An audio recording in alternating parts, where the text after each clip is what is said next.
It's Saturday. It's 6 o'clock. There's a tail hidden up in the stars, and all we have to do is reach up and grab it. Welcome to Things in Space. Things in space. Sometimes we go to space, and we play a game. Things. How's everybody doing today? Good? Good, man. Good. Yeah. How are you, Ben? You know what? No one cares. Whoa. I'm just kidding. I'm just kidding. We just had to be on brand. It's about being on brand. That's the second thing that Jess has said to me tonight that makes me want to kill her character. Nice. The first one was that she doesn't like chicken salad, and therefore it's time to kill a Benzagak. Hold on. First of all, Like chicken don't salad. eat meat. And second of all, mayonnaise is an unnecessary condiment. Prove me wrong. Oh, you mean chicken salad, not chicken on a salad? Yeah, I'm talking about chicken salad. Oh, I don't like chicken salad either. Chicken salad's just okay, Ben. It's just okay. I'm gonna have to kill all of you and bring back good characters. Okay. That's good because I won't have to do this again. Then it took forever. Ben, just remember that time like a couple weeks ago where I brought you gummies. Just remember that. Oh, there you did bring me gummies. You might be spared. I'm a good friend. We'll still see. Chicken salad is trash. All right, Sam, you tell me then. Where do you sit on this scale? Yeah, I'm cool with it. He's like, leave me out of this. Do I get an influence point or whatever? Yeah, I get you a point of inspiration for Sam because he's okay with chicken salad. Hold on. Hear me out. And then I promise we'll move on. Okay. Instead of mayonnaise, the next time you need a like fatty dressing of sorts, you just mix olive oil, lemon juice, and some avocado. You mash that up. You put a little salt in it. It does the exact same thing as mayonnaise would, and it tastes better, and it's not nasty white goop out of a jar. That sounds disgusting. Get out of here. All right, before we get started, I do want to warn people of a couple of things. Warn one thing bad and then one thing good. Should I do the bad news first or the good news first? Bad news first. Bad news first. Rip off the Band-Aid. After this episode, there are 3 more episodes of Things in Space for this season. So we're going to go, so a total of 4 more starting right now until we take a little break and get our relaxation on. And but yes, there's only 4 more, including this episode of Things in Space, till we are on a brief hiatus. That's the bad news. Good news. You're going to get an extra episode of Things in Space. What's coming up? I know, right? It's crazy. Coming up in Gen Con. Gen Con usually it takes place in the first week of August, and they're not having it this year. But they are having it. They're not having it in person, but they are having it online. Gen Con has asked Things in Space to perform a 2-hour special on Sunday afternoon. It's going to be extremely intense. You will see none of the characters that you know and love. No. You will see the people that you know and love. However, what I will say is that the storyline will have some effect on the main storyline that you are now watching. I can't get into too many details. Maybe I'll tell you some later. But there will be an extra special episode of Things in Space. That'll be August 2nd at 4 p.m. Let me double check that real fast. More confident. More. Do you want that with more confidence or with? I thought it was at 1. Is it at 1? Oh man. This is going really well. Jessica can't make the other time. Only if I can play a moonflower. It's at 4 p.m. to 6 p.m. So Jess, you are wrong, and I am right. I have 1 p.m. written on all my calendars, so I'm gonna fix them. TBD. TBD. So that is what you get, is a nice little special extra Gen Con episode. That means that we will have one episode next week on the 25th.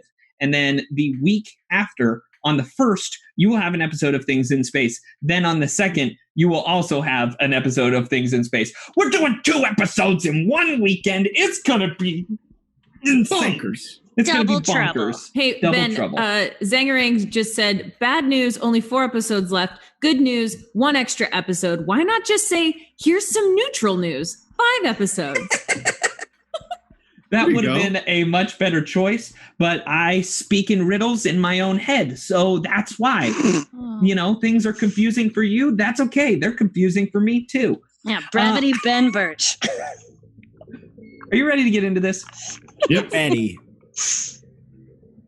Last time, according to the ship's log, The crew of the Scourge unexpectedly met an ally. The blue-skinned, orange-haired android with the moniker K.R.A.G finally spoke up about his current state. The barbarian had been employed as the Warren's gamekeeper. However, his conscience or programming got the better of him. He would not watch people instead of monsters in his cages. But then again, maybe they were the monsters.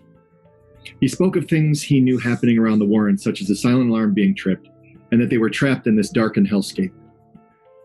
Thankfully for the crew, killer robotic android guy knew of a way out.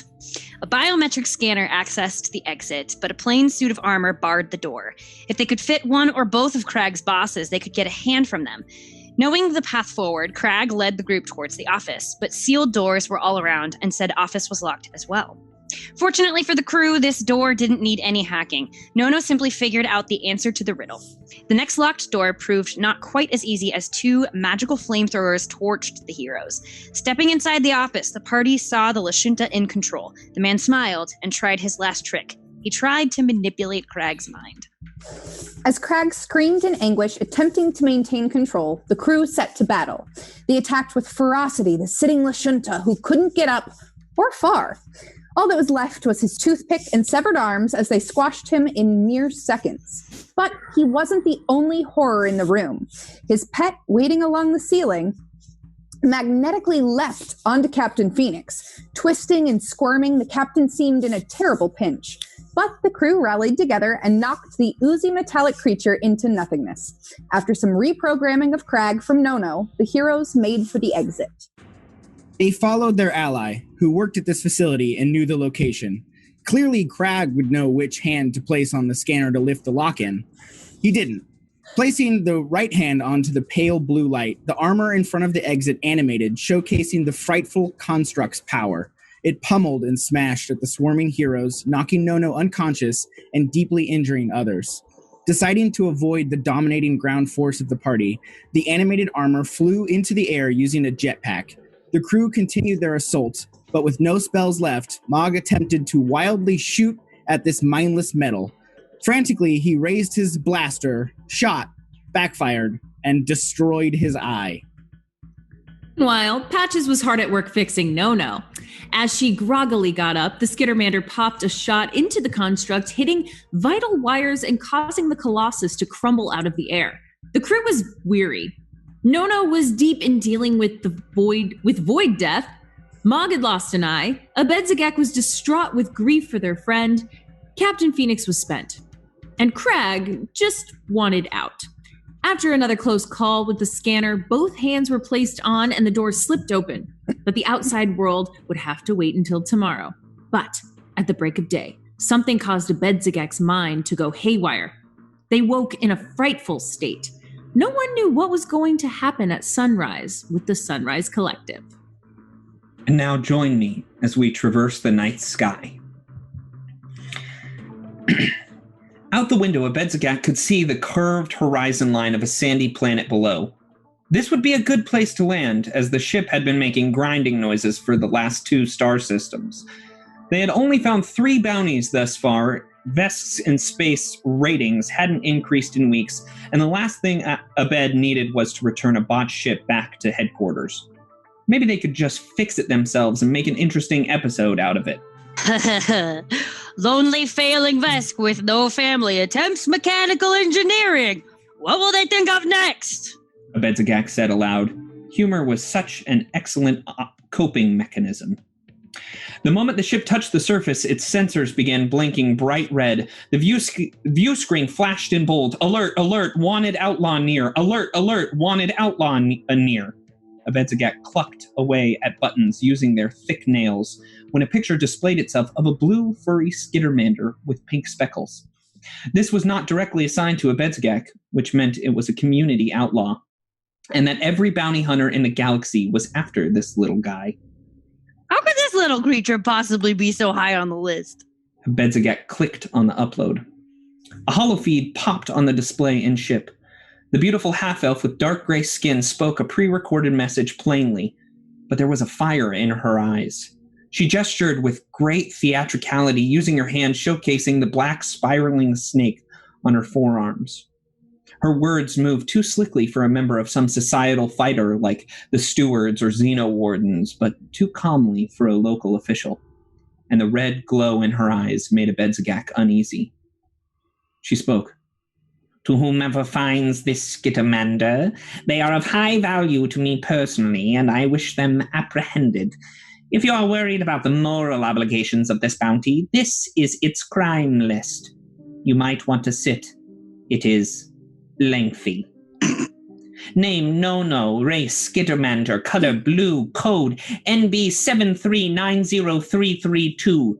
Criminal offenses: attempted assassination, 1 offense; unlicensed weapon carrying, 21 offenses; attempted break-in, 4 offenses; stolen goods, 37 offenses; illegal racing modifications, 53 offenses; hacking into top-secret government files, 1 offense; identity theft, 2 offenses; tampering with evidence, 46 offenses; fraudulent checks, 3 offenses; unpaid parking tickets, 147 offenses.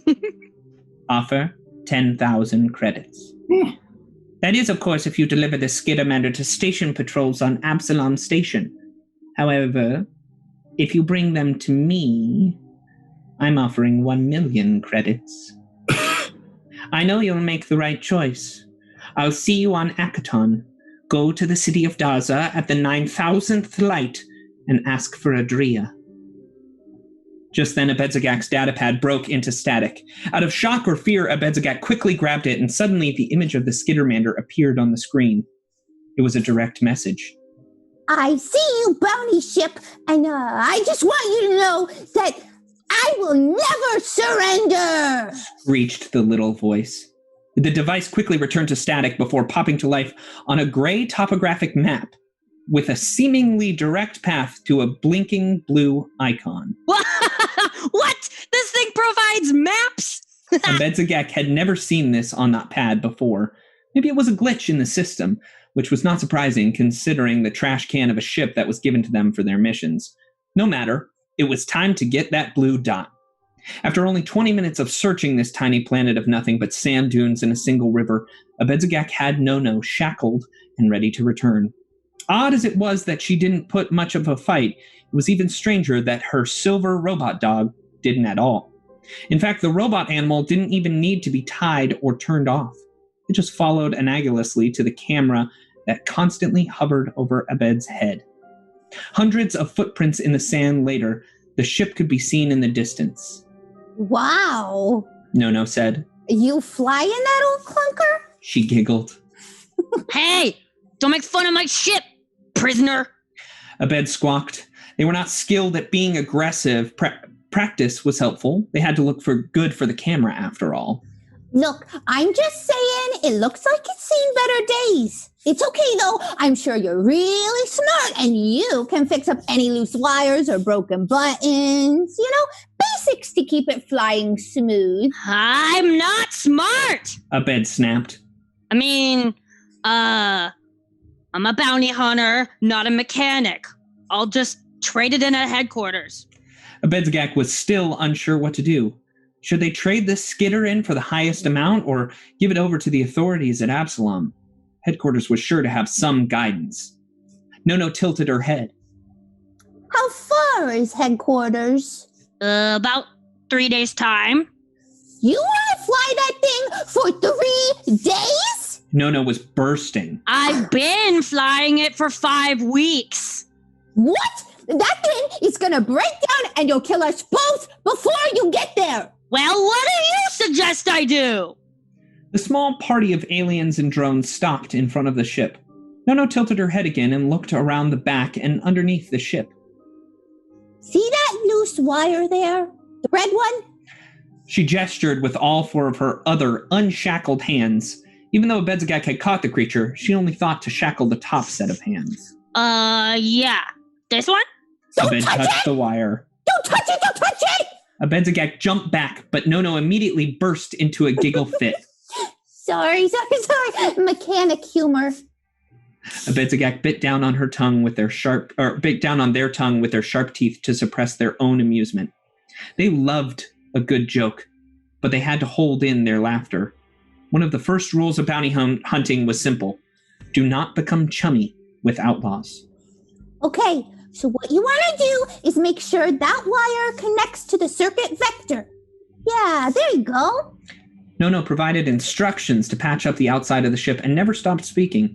Abed followed instructions as best they could until the little skittermander actually climbed up next to Abedzagak and finished the last few touches. The simple manacles seemed not to bother it in this regard. Then, altogether, they climbed the ramp to the inside of the ship, Scriff following behind. No, boy. We're gonna have to fix this dashboard, too. Nono said, looking at the buttons and levers in the cockpit that needed care. You've really been working hard. Do you want to maybe take these cuffs off of me and I can take care of it for you? Abedzagak thought a moment, letting out a long sigh. That would actually be super nice. Wait. No, you're trying to trick me. No, I may not be the smartest, but I am not falling for that one. Nono fiercely shook her head. No, I promise it's not a trick. I just really love to fix things. It will be fine, at least until we get to headquarters. Okay, fine. Abedzagak fired up the ship to get going, thinking about the uncomfortable feeling in their gut. 10,000 seemed wrong for this creature, but strangely, 1,000,000 felt even worse. They flipped the switches, and the grinding and sputtering that had characterized the ship for over a month was gone. The ship powered up nice and smooth. Oh, yeah, baby! Nono whispered to herself. Listen to her purr. They lifted off in silence for a few minutes, Nono's little furry feet kicking back and forth happily while she looked out the window. She was admiring her work. Abedzagak was also impressed. The skittermander had skill. So? Abedzagak said. I guess I should let you know. You're officially on a show.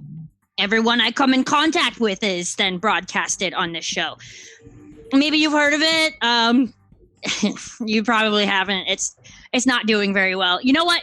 Never mind. You mean Vesks in Space? Nono said. I have seen every episode. I knew it was you when I saw the camera floating over your head.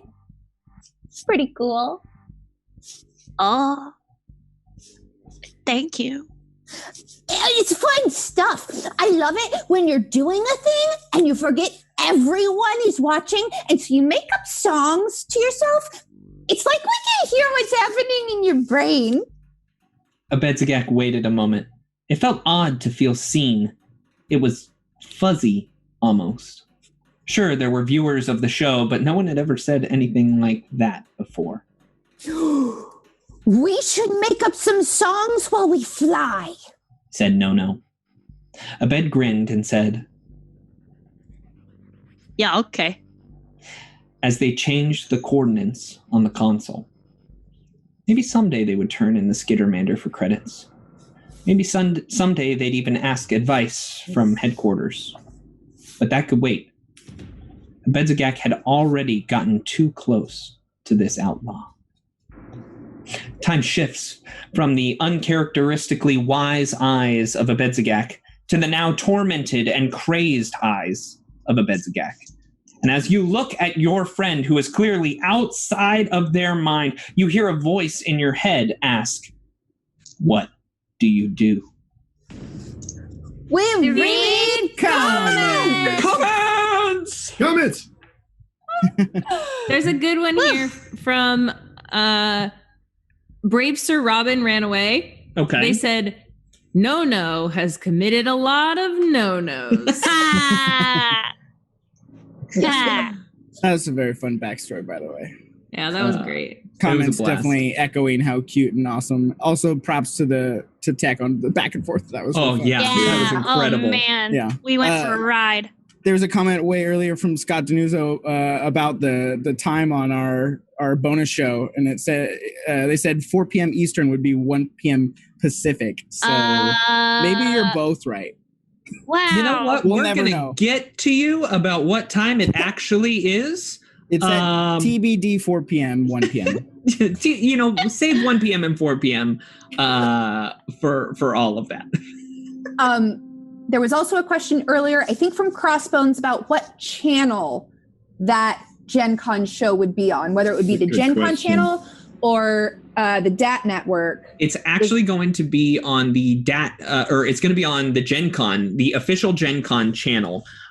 So you'll be able to, I'm sure we'll be hosting it. So you'll be able to watch it here if this is the only place you want to go. But we will be over on their page. So we'll probably be reading comments over there as well. Cool. Yeah, and I just want to point out that that we did have a fan NPC in that one. Just to let you know, the person with the bounty out on Nono's head, that would be Adria. Is Lido Ricci's character. So thank you for that. And I don't know, but they may pop back up in. So cool. I'm scared of you. Before we keep going, I've got a whole bunch of things. Dark Knight has donated $10 for a med AI for Katie. Even though I can't be there, I can still help my captain. Best wishes from the emergency room. Yikes! Oh, I don't like that. Dark Knight, feel better. Yeah, don't be there. Yeah, he may or may not have the thing. So I hope he doesn't. I know. Oh, no. And then, yikes. Jamie, would you like to read the next one? Sure. This Finn. Katie was me last night. Hello to Sam, Jamie, Katie, Jess, and Ben. I still get to know K.R.A.G, but hello. Blue is blue. Blue is good color. This a Finn roll for Med-AI. Not for Ben. We does not kill monsters. They try to hurt my friends. Rat kisses to you. That's from B. McAllister. Thank you for the fin roll. All right, everybody, you five are rolling a D20, and the lowest one gets the med AI. I rolled a 2. 19. Oh, that's pretty I rolled good. an 18. I rolled a 17. 3. Nice, Jessica. We're All gonna right. do great tonight. Before we get started, I also just want to say that I was very impressed with K.R.A.G's blue costume and want to give you props again for sticking to it. And you inspired me to do my own cosplay. Oh no! Oh, here we go. Oh no! Oh. Oh no! No. Oh no! Yes. Yes. Does Mog have a pirate voice now? Please tell me he does. It's not a pyro eye patch. It's just a black one. Okay. Clearly. It's good. That's great. It's good. I like it. Featuring Mog as a Be a pirate. pirate. I'm here for it. I didn't read any comments. I want to read a couple really quick. Go for it. Brian Summer says, so over the week, K.R.A.G grew eyebrows? Creepier? and Melski said, Brian, K.R.A.G battled a beauty guru and gained eyebrows. Yes. Funny. Yes. It's funny. It's good stuff. Oh boy. Oh. We got some new follows from Fun Steve. I can never read that. Does somebody else want to take the follows? Follows from Fun Steve 6197, Hosokter, Dragolix 7, Bet Price, Zesty Salamanders. Ooh. Thank you all. Nice. And we've got new subs from Rachel Kinnick.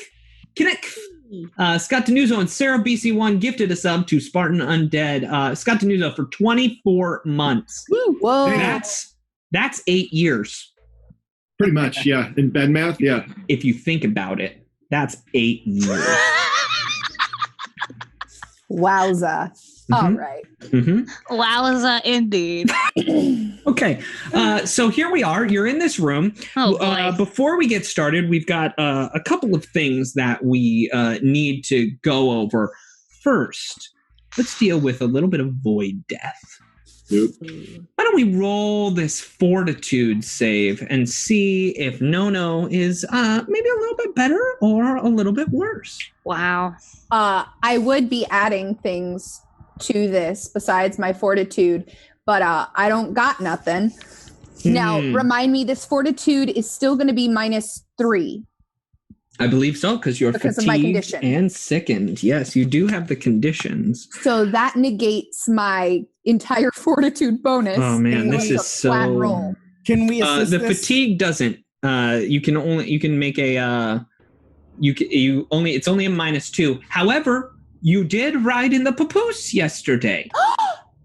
For the majority of the day, you rode in the papoose, so you get a +1 to it. Hey. Okay. So really, it's only at a -1. Can I assist this at all with medical care? Can't. Well, no, you can't assist with medical care because it's a disease coursing through her. Actually, I do believe you can make a check. I would love to make a check. All right, if you've got a med kit, it's a very hard check, but you can go ahead and try it. Oh, I'll try it. That's a 10 on the die. I do have a med kit. My medicine is a 6, so 16. Yeah, you are not able. It's a DC 25. Hey. So it's a good attempt to try and help your friend. However, there's still going to be a -1 on this. So I'm at a total of +1. Correct? All right, make it happen. Okay. That's a total of 13. That is 1 pass. You move from the weakened state to the latent. My light went off. To the latent state. So now you are latent with the disease. However, you are not cured of the disease. Am I still taking a -3 to everything? No, actually, when you are latent, you just have the disease, but you have no ill effects of the disease. So I'm you're feeling asymptomatic. much better today. But I mean, you could ride in the papoose if you wanted to. It might be a good choice to ride in the papoose. But, I'm not going to. Now, can't, because Yeah. personally. Oh, yeah, because Abedzagak's going crazy. Okay, Abedzagak, things are going a little haywire for you. You see all these different worlds, it's like, it's really crazy. You're feeling all this, like, chaos around you. This, you're seeing different realms, like different mirrors as you're looking at yourself. And sometimes you're black, sometimes you're red, sometimes you're purple. You're just seeing different versions of yourself. And it's frightening. I'm gonna roll a d6. Oh. Okay, I have that. Let's roll initiative. Seriously? I hate it. Yeah. Right out the gates. Oh my gosh, my first roll. Oh, well, I guess that's my second roll. Nat 20. Wow. Nat 20. Wow. All right. Nat 20. Kay's gonna save us all. In my initiative. Your I got initiative's gonna save you all. I got a 19, first time in Mog history. Wow. Ooh. I got an 18. Ooh. Okay. Oh God. Okay. 15. Okay. And Nono? 10 for Nono. Wow, look at us. Yeah. Order. And Ben, That's just so you know, for your bad guys, my total's 22. Okay. Good. Well, right now, my bad guy is Abedzagak. So, Captain Phoenix, what are you going to do? I'm just watching Abedzagak like freaking out right now. Oh yeah, things are going crazy. Abedzagak is just screaming. You remember that the door is shut. And actually, I have you all on a map. Ooh, Map! That's right. I made a map, and I'm gonna pull you over there on roll 20. This is the room where you were staying in. Jamie, what is the site that I used to make this? It's Incarnate. Incarnate. Incarnate. Hey. Yeah, and we found out how to make maps, so we're making some cool ones over here. Ooh. Neat. Yeah. What are you gonna do? I'm gonna rush to a Bedzagak.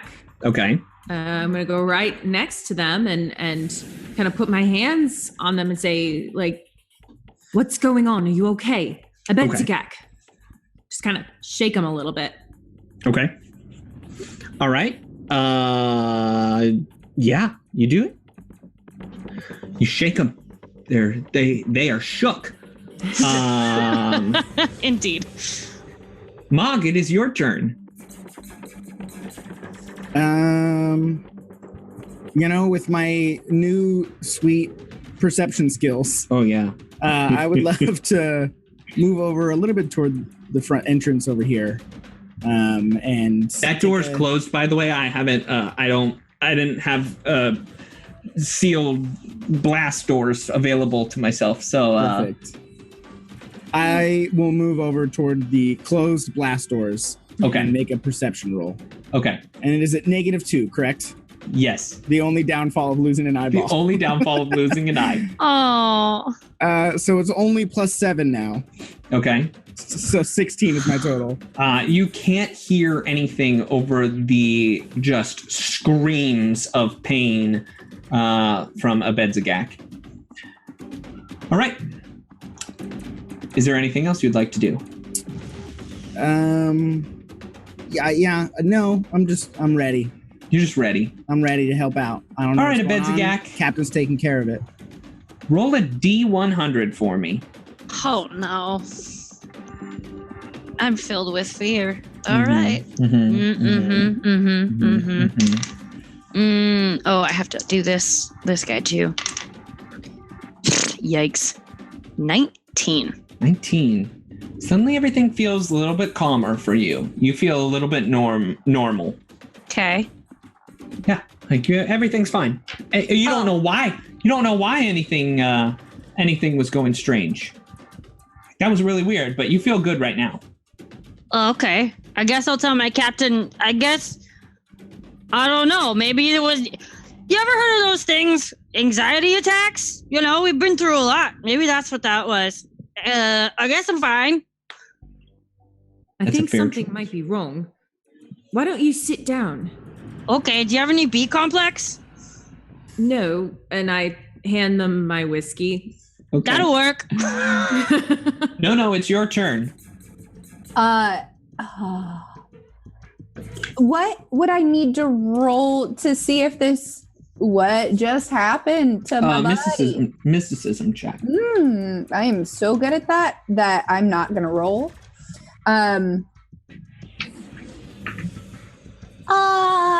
Hey, buddy. Are you sure you're okay? You've never acted like that before. I down Captain Phoenix's whiskey. It's gone. All that whiskey, Captain Phoenix, that you found at the bottom of the shelf. Right, but you didn't ask me which whiskey I gave a Bedzagak. Don't forget, I had the bottle and I had poured it in my flask. So I handed a Bedzagak like the remaining, maybe 2-3 shots that was left at the bottom of the whiskey bottle. So tricky. You got me. You got me again there, Katie. 3 shots is all it takes. I'll never be able to get Captain Phoenix away from her whiskey. Nope. And got some here that I'm not drinking. Bullet. Just to put that out there. I'm not actually drinking it. It's just here. Yeah, for sure. Yeah. Okay, that's not normal. Usually you're singing when you're like this, so this doesn't feel right. Can you tell me what's happening inside that big, beautiful brain of yours? You call me beautiful. You know what happens when you call me beautiful. Okay. I saw my parents. I saw my childhood, and then all of a sudden I was black, and I was red, and I was purple, and I was all kinds of different colors. And there was that scene, kind of like an Inception, where all the walls start spinning around, and they go really far away, and they get really close to you. It was kind of like that, but I'm pretty sure I'm fine. K.R.A.G, it is your turn. I sidle up next to Mog and kind of whisper to him, Does this happen often? Have you seen this before? No, this is quite strange. Something is wrong. Do I need to be on guard? Do I need to be ready to fight? Potentially, yes, but make sure you do not take too much effort on our very, very good friend. Okay, so I take that into account and I pull out my hammer and grip it tightly, and I'm ready for anything. This doesn't look good. Captain Phoenix, it is your turn. I watch Abedzagak drink the whiskey, and I don't have anything that can like sense magic, right? Like detect magic doesn't. I mean, do you have detect magic? No. No. Mysticism? Yeah. Can I do that? You want to do a mysticism check? Yeah. Sure. Yeah. Why are you saying it like that, Ben? I just mysticism check. That's a 10. So I'm going to add, that's 14 total? 14. I mean, your brain explodes when thinking about mysticism. Captain Phoenix is dead. Okay. It's been fun, guys. It's been fun. And, miss you. No, you just... Carry my whiskey with me. You're dead, but it's only a -2 to perception rolls.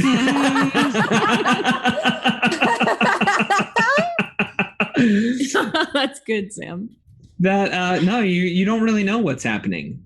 You get a strange sense of like deja vu about something, like, but you can't put your finger on it.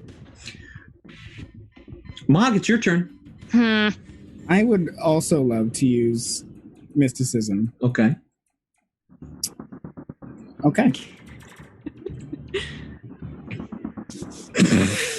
Oh, wow. Oh, no, I rolled a 3. I know. B. McAllister has been desperately trying to get you real dice, just to let you know. And at some point they probably will, but right now I really appreciate it.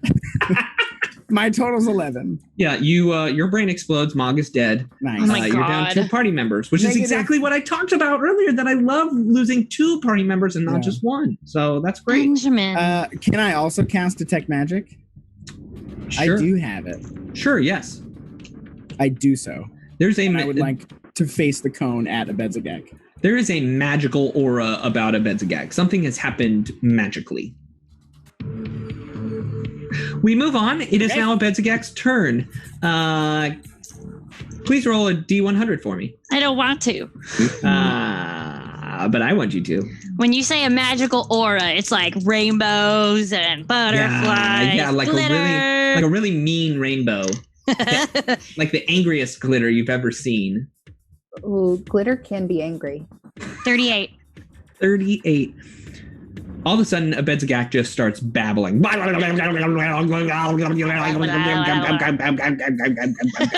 It's like Steve Carell. Yeah. In, Exactly. And you guys have no idea what's happening. No, it's your turn. Can I roll a wisdom check to see if I remember? Roll a wisdom check. 7. Your brain explodes. No is dead. You're sleeping on the couch. 3 party members. That's what happens when you roll those knowledge checks. That's the danger. That's the danger of knowledge checks. Okay.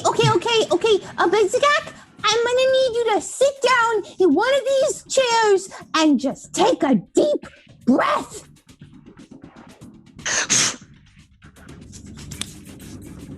They just babble at you. All right, K.R.A.G, it's your turn. What is there that I could roll to see if I know what the heck's happening? Because I'm ready to attack. If it goes south and I need to, I want to attack. You know what? I'll let you roll a wisdom check too. But watch out. Penalty is death. Okay, penalty is death. I understand.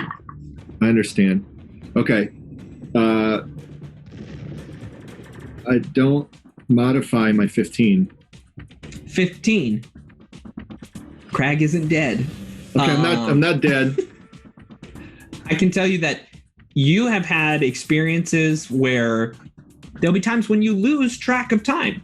Mm-hmm. And you figured out kind of with No that there was some programming in your head that all those switches were flipped off, and it seems like you might have lost yourself times before. Now that you're thinking back on it, you think maybe Abedzagak is feeling something similarly but different right now. But you haven't experienced the same category that Abedzagak is going through. Okay. Well, I would also know that she's Abedzagak's not an android with switches in their head. Exactly. Yeah, it's confusing. I'm still ready to. I would attack. Can I attack non-lethally if anything goes bad?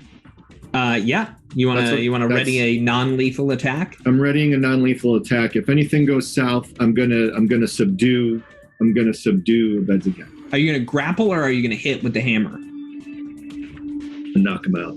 All right. Knock them out with the hammer. All right. Gently. Mog told me to do it. With heart.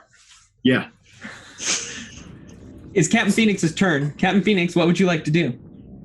Has Abedzagak sat down in this chair yet? I don't think so. They're babbling. They're babbling in sing-song. Oh god. Okay. I'm gonna open up my bag. Okay. And I'm going to pull out my manacles. Okay. And I'm gonna look at Abedzagak and I'm gonna say, I'm really sorry about this. And I would like to manacle their hands. Okay. Abedzagak, is this something that you're allowing to happen? Yes. Or would you fight against this? You can roll for it too if you don't know. Just like flip a coin. Flip a coin. Oh boy. I'm going to say no. All right, Jess is... I'm being true to myself. So, Katie, I need you to roll a melee attack, and it's got to beat Abedzagak's K.A.C. +8. Okay. The CMD. That's going to be a total of 15. Yeah, that's not going to do it. You're not able to grab hold of this angry, large Vesk that's just yelling at you in nonsensical words. Mog, it is your turn. What would you do? Can I cast Detect Affliction? Sure, yes. Is this an affliction? Yeah, I don't know that it is, but... It's not really an affliction. I thought it wouldn't be. Gotta try something, though.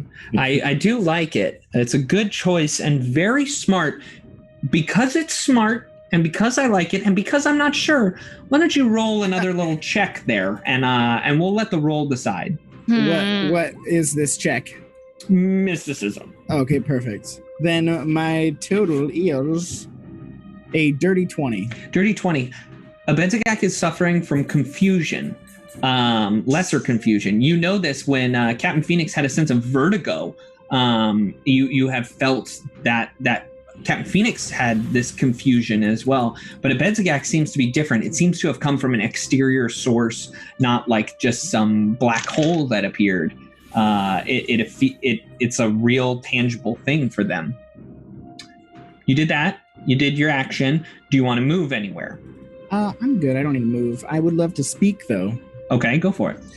It seems that she is under some type of confusion. The source, I do not know. But perhaps if we just write it out, she will get better. Abedzagak, it is your turn. Roll that D100 for me. Okie dokie. Can't wait. And I just want to remind everyone that you all know Abedzagak as a they, not a he or she. Yeah. Yes, and very much like Jonathan from Queer Eye. Queer Eye, yeah. Right. He responds to both he, she, and they all are welcome, so it's all good. 2. 2. You act normally in this circumstance. You're doing just fine. Okay. Wow. Sorry about that. Just going through a lot right now. Lots of memories popping up. Lots of feelings coursing through. We should probably get out of here. No, it's your turn. Mog, are you saying somebody did this to Benzagak? I am unsure, but some external source, yes. Gotta fix it. I gotta fix my body. I gotta fix it. And Nono's gonna run to the door and open the door. Okay. Ah! You run over and open up the door. And as you open the door, you just see an empty hallway. You know, this is where those flamethrowers were. Yeah, there's nothing there. Can I also look up at the ceiling, quick perception check for like vents? Are there other ways people could get in here and cast spells? Roll a perception check. Oh, it's a 6. 6. I mean, there are vents. This is a vented area. You've seen things travel through vents before. Yeah. But that one's closed. We move on. It is now K.R.A.G's turn. K.R.A.G, what are you going to do? So I had a feeling wash over me as well. Didn't we all have a feeling happen? We heard something outside the door. Yeah. In my head, do I know of any of the creatures that I was the game warden over that have powers like this? Or do I know if Ligtrad possibly has some sort of magic that can do this to people? I love this. I built your character. I don't think that you have nature. I don't. Physical science. Physical science. I have a T next to it. You are, so you could be trained in it, but you're not. But I'm. But I'm gonna let you roll that untrained. So go ahead and roll a physical science check. I don't think you're not gonna gain any bonuses from it. Okay. 12. 12. There is one plant creature that's been like, it likes to live in the dark. It likes to live like in weird places. It needs a bit of light, but it should have been caged up. It was caged up, but you don't remember the name of it. But it's in here. It's somewhere within this structure. Somewhere within the structure, and it can do things like this. It can do things like that, yeah. It's really gross looking. Looks like a brain with a mouth on it. I think I might know what's happening here. One of the creatures that we held captive here has powers that could do this to someone. It's a nasty thing. I can't remember the name. We have to maybe find it. Captain Phoenix, it's your turn. I'm gonna probably yell to Nono and say, wait, please don't go out there. If there is a creature that has done this to a Bedzgek, we have to figure out when, how it came in here. Nono, are you able to scrub through a Bedzgek's droid to see if anything got picked up last night? I guess so. And then now that I'm seeing a Bedzagak is a little more not confused. A Bedzagak, I don't want you to endanger yourself or the rest of the crew. Can you find it within yourself to sit down? Yeah, absolutely. And I'm gonna still hang on to my manacles. I'm gonna kind of hold them up to a Bedzagak with a really sorry look on my face. Now that a Bedzagak is confused, I'm just gonna look, and if I get a no, I'm putting them away, and if I get a okay, I'll do it.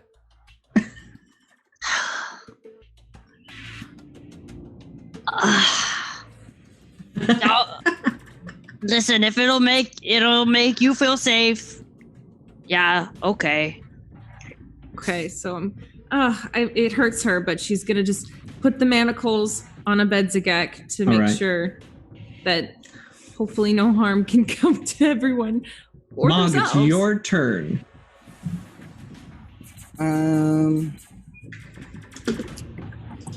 I will move over to this side of a Bedzagak, and I will provide assistance should any physical altercation take place. Okay. Yeah. All right, Abedzagak. Yeah. It's your turn. Okay. But before that, Oh, jeez. we have donations. We have a donation from Lady Lovegood, $15, a Med AI, and a Stim Pack for the BAMF that is Captain Phoenix. You've been killing it these last few episodes. There's not going to be anyone for Detrian to fight once he gets back. LOL. Keep it up. Here's to Nat 20s in your future. Much love to you. And B. McAllister donated $20. Mog, Sam, you are amazing, and a complete cinnamon roll. Buy a space cat soon. Dice were purchased today. You should get them soon. Nice. And you can save your other eye. Two Med AIs. Be safe, Mog. Also, say it with me. Suck it, Suck Ben it, Ben Birch. Thank you. But then He's a Crossbones came in, dropped $24 and said, "Hey, GM Ben, some strange portal opened and there are 4 darts flying around for you to use. Enjoy." 4 darts start flying around in the air, but they're just kind of all over the place. So, and also there is a new Bitbox battle boss, which is Scott Denuzzo giving No an extra action. Thank you, Scott. I just like thinking of Mog as a snail-lemon roll. Snail-lemon roll. Very undercooked dough. All right, Abedzagak, roll a D100.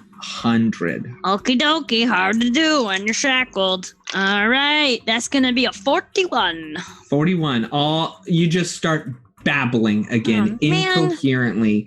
But what I will say is, after 6 seconds, the babbling stops, and there's a feeling of ease about Abedzagak as the confusion rests. Guess I got it all out of my system.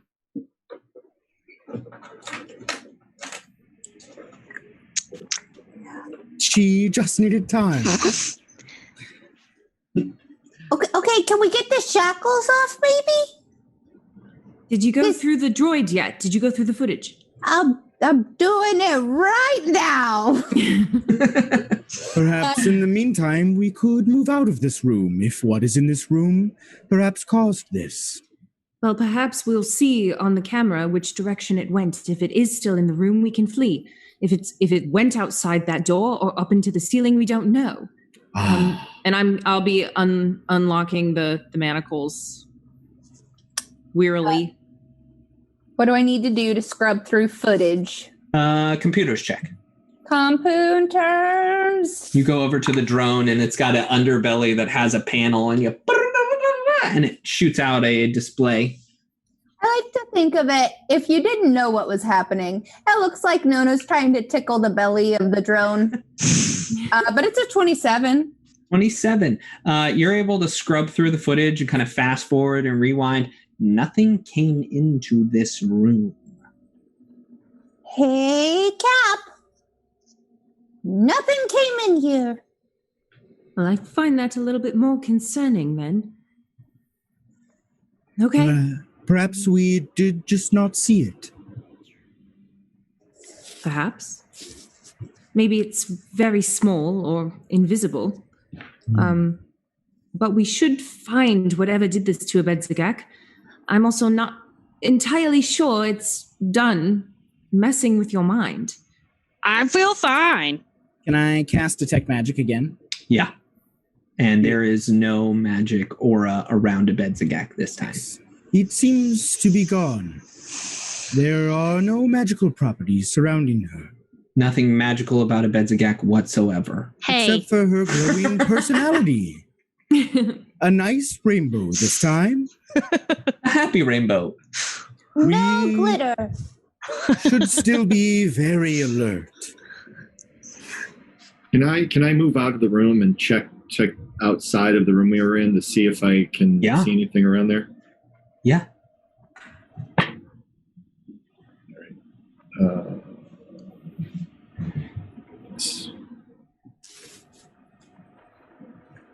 Why am I not seeing? Okay, I see it now. 17. 17. You don't see anything different than No, except you do see those 2 flamethrowers. Mhm. You think those are pretty cool. Wait, there's flamethrowers sitting out here? On the ceiling, yeah. There's flamethrowers on the ceiling. They're bolted into the ceiling. Oh, Adrian weren't would these love the those. flamethrowers that torched us? Yeah, they torched you. I mean, a Benzagak has a flamethrower on their back, and you're like, oh man. I do. 2 flamethrowers? 1 for each arm? No, I said I do.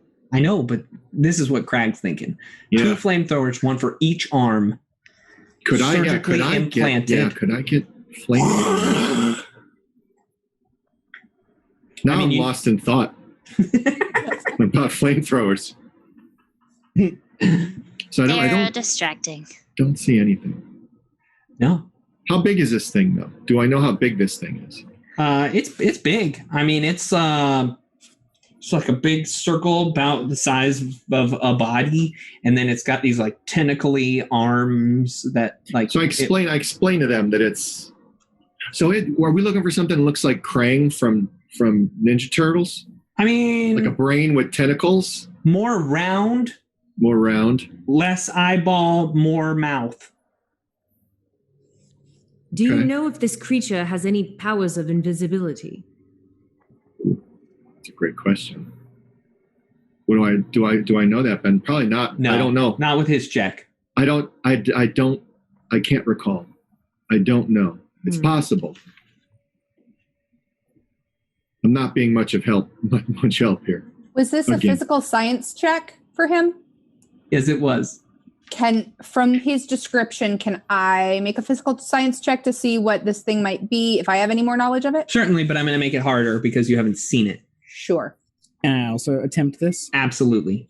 But I'm going to make it harder. Actually, I'm going to make it easier for Mog because he has 1 eye. I'm just kidding. I'm going to make it harder for Mog as well. Pros and cons. 16. 16. 24. 24. No, you are unsure what this is, but Mog, this sounds like a cerebric fungus, which is it's a sphere-like thing that has a tail attached to it, and it moves around with tentacles, and all it is it really doesn't even have eyes. It's just got a big old mouth on top of it. You know that it has things like called otherworldly mind, where it can make people have visions of other worlds around it. It can shriek and cause a whole bunch of distractions, and it seemed to have like some magical spells. It's really nasty to look at. You like don't want to look at this thing right on. I can only see half of it, so I think I'm doing okay. Yeah, you're doing great. This creature is very hideous. And it is special in that way. But it can be very dangerous as well, for it has powers. Powers to cause confusion, perhaps. Wait a second. Can you imagine if you closed 1 eye, if you only saw half of what you were seeing? Like I just only saw half of the computer screen when I I like that idea. I do not know its location, but perhaps we should proceed. Yep. I'm down to find whatever this thing is, so Nono's gonna go back out in the hallway again.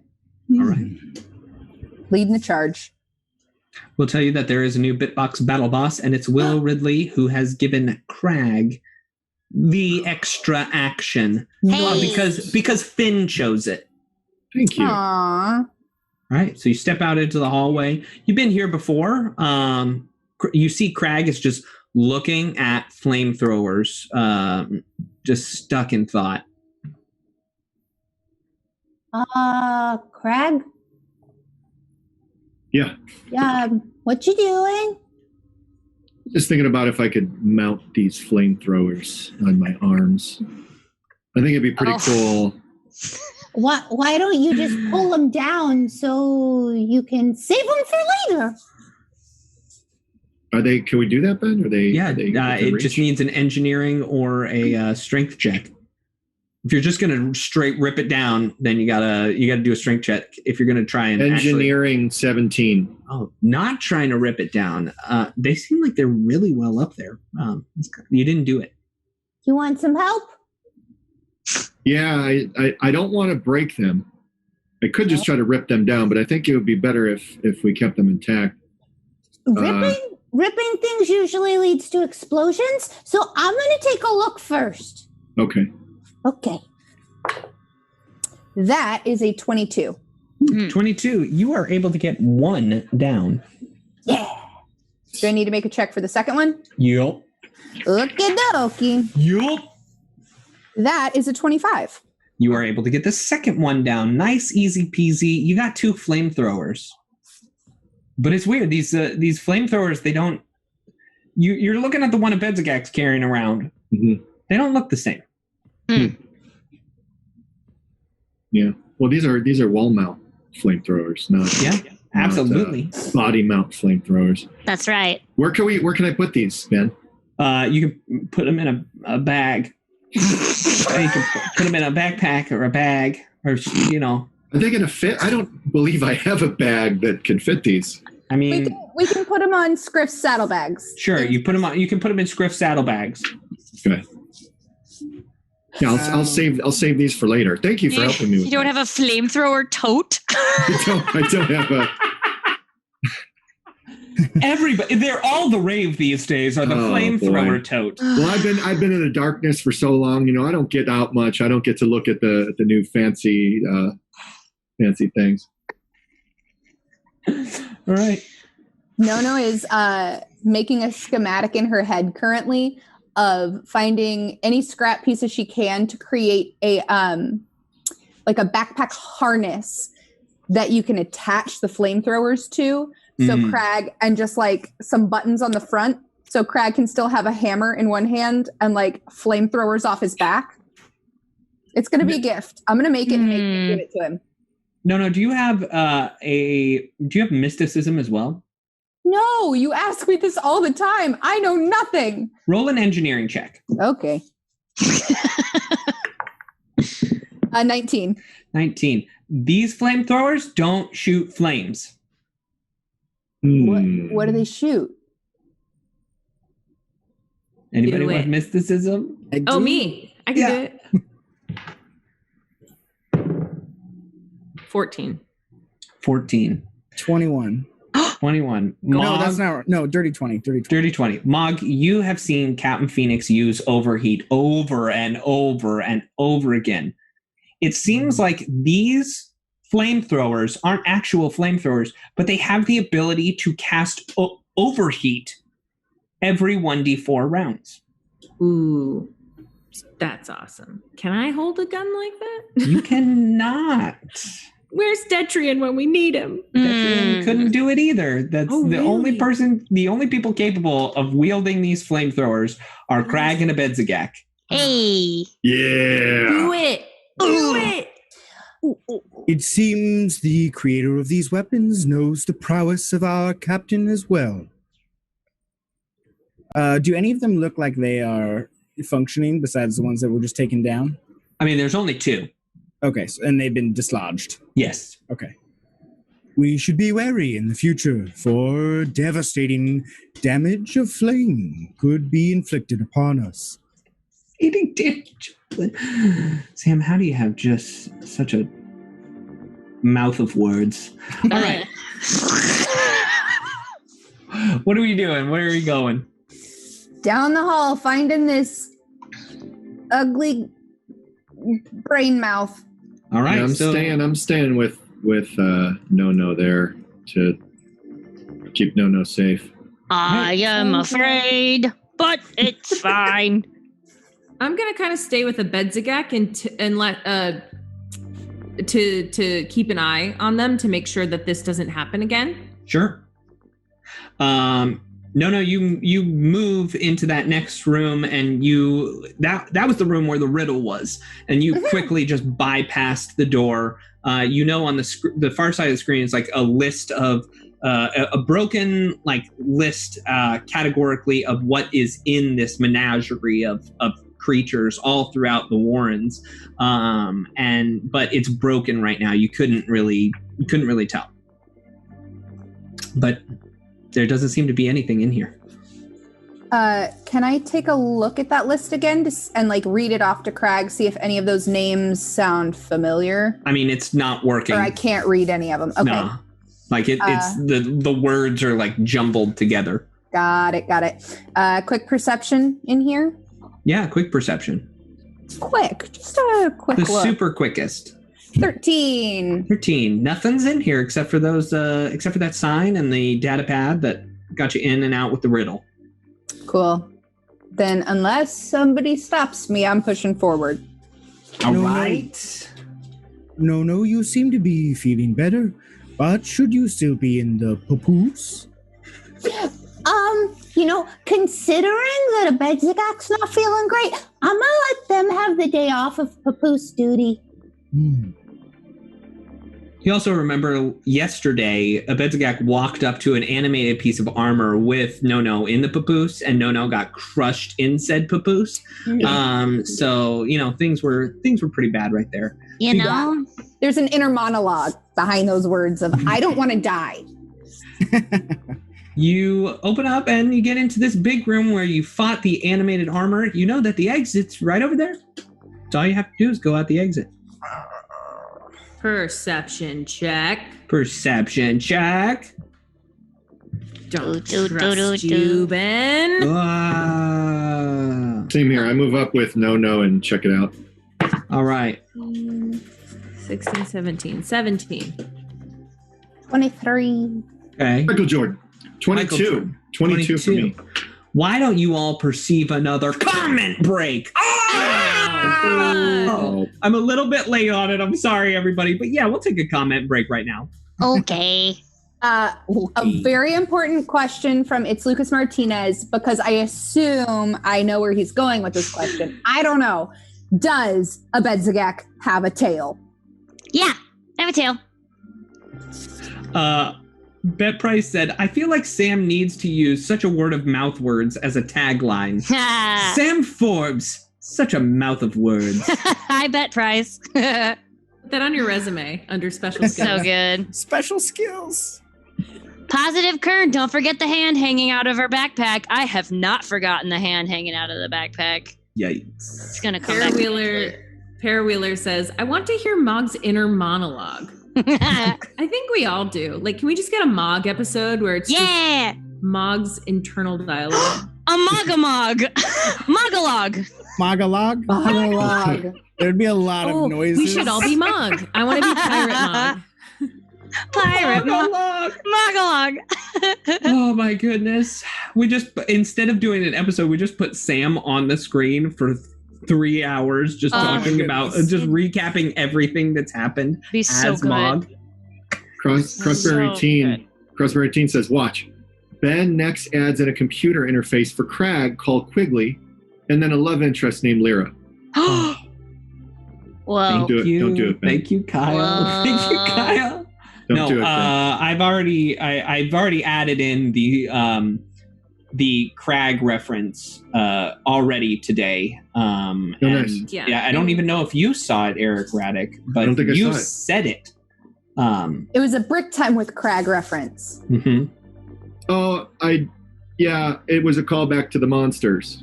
Yes. That we're the monsters. Yeah. Yeah. Yeah, we're the yeah. That's good stuff. You're putting Easter eggs in there. And guys, don't worry. It wouldn't be Lyra. It would be like Zaira or something. Kaira. No, it would be Kaira was his sister. You're right. It would be Zamira. Nertiti? Neriti. Oh boy. Nertiti. Oh, I love combining words.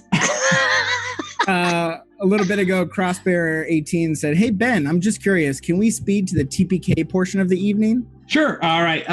So we get to this point, and you're all dead. Yeah. Everyone dies. I'm curious. Oh, Ben, that's great. I got a backup character. Her name is Phoenix, and she's a witch warper.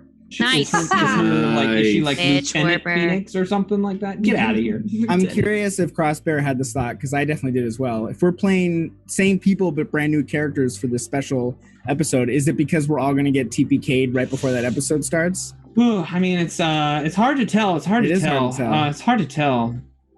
Yeah. All right. So you're in this room. And K.R.A.G and Nono, you just see a wide open room. You see all these broken pieces of this animated armor in front of you. But you do see, and you do remember, that animated armor had a jetpack. Ooh. And I think if you dug around in there, you could find a couple of things hanging around. In fact, I'll tell you that because you had that, I'll just give what it has on it. It has a Corona laser pistol. Oh. What? And it has 3 batteries on it. Oh, thank goodness. With 20 charges each. So that's a lot of batteries. Nice. It does have a jetpack. And it has a Mark I thermal capacitor. So anybody that could just chuck some this is a very grenade happy group, but so anybody who has the ability to throw grenades could have it. So does anybody want a jetpack? I want a jetpack. Yes. Who doesn't want a jetpack? Flying is awesome. I really want a jetpack. I don't want to lose my other eye. But also, I'm thinking about a Bedzagak with a jetpack, and it's kind of amazing. A Bedzapack. Yeah. No, but honestly, Captain Phoenix, you said it first. So No, you did. I did? Well, You absolutely here's how we do it when people both want a thing. You guys can do a roll off, meaning it's the opposite of a fin roll. Highest roll gets it. Okay. No, I'm gonna concede. Go ahead. You can have What it. about you, K.R.A.G? You want a jetpack? I mean, who wouldn't want a jetpack? Can you imagine if you mounted these magical flamethrowers to a jetpack and you could fly around and... You better roll off for this jetpack. I'll roll off for the Wait, jetpack. hold on. What if Mog had the jetpack? Because that would protect you. No. What if Nono had a jetpack? What if Scriff had the jetpack? What if the rug had the jetpack? The rug is in pieces. That's true. Yeah. I I'll didn't roll know off, make it interesting. Okay. What'd you roll? I rolled a 16. Neat. I rolled a 19. Oh. So, Abedzagak, you now have a jetpack. Hey! It does I'm so excited. It does take up an armor upgrade slot. So if your armor does not have an upgrade slot, you have to get armor that has an upgrade slot. And then you can slap the jetpack right on in there and be flying around. Basically, with this, you gain a fly speed of 30 feet with average maneuverability. That's cool. And you have it can work for a few rounds per capacity. So I'll get you the limit of your flight. But yeah, you got a Bedzapack. So Nice. Oh, I'm so happy. K.R.A.G, I'll let you borrow it sometimes. I'd Not like me. that. I want to borrow it. You know what? As the owner of this jetpack, this is a party jetpack. Yes. it So can I only will. be installed into an armor. It can't be passed around like a toy. The armor could be sure it passed can. around. Armor could be passed around. Exactly. Ben, The roll for Bedzagak's it. a big lizard person, and you're gonna give that Maybe. to like. And You you've know, never worn an older sibling's jacket for a day? I'm right? just It's trying like to the think. wait, Ben, whoever you are. This could be like Sisterhood of the Traveling Pants. Yeah, But it's- but it's- jetpack. Don't I have a special chitin armor that like you hit a button and it goes onto your body? So Yeah. anyone could wear it? Yeah. No, just wear armor. That's how you described it last episode. You said it You're like not sort of Iron thing Man. It's like elastic. You told me I have a nano chitin armor. You told me. did. In fact, I think you even said just like Iron Man.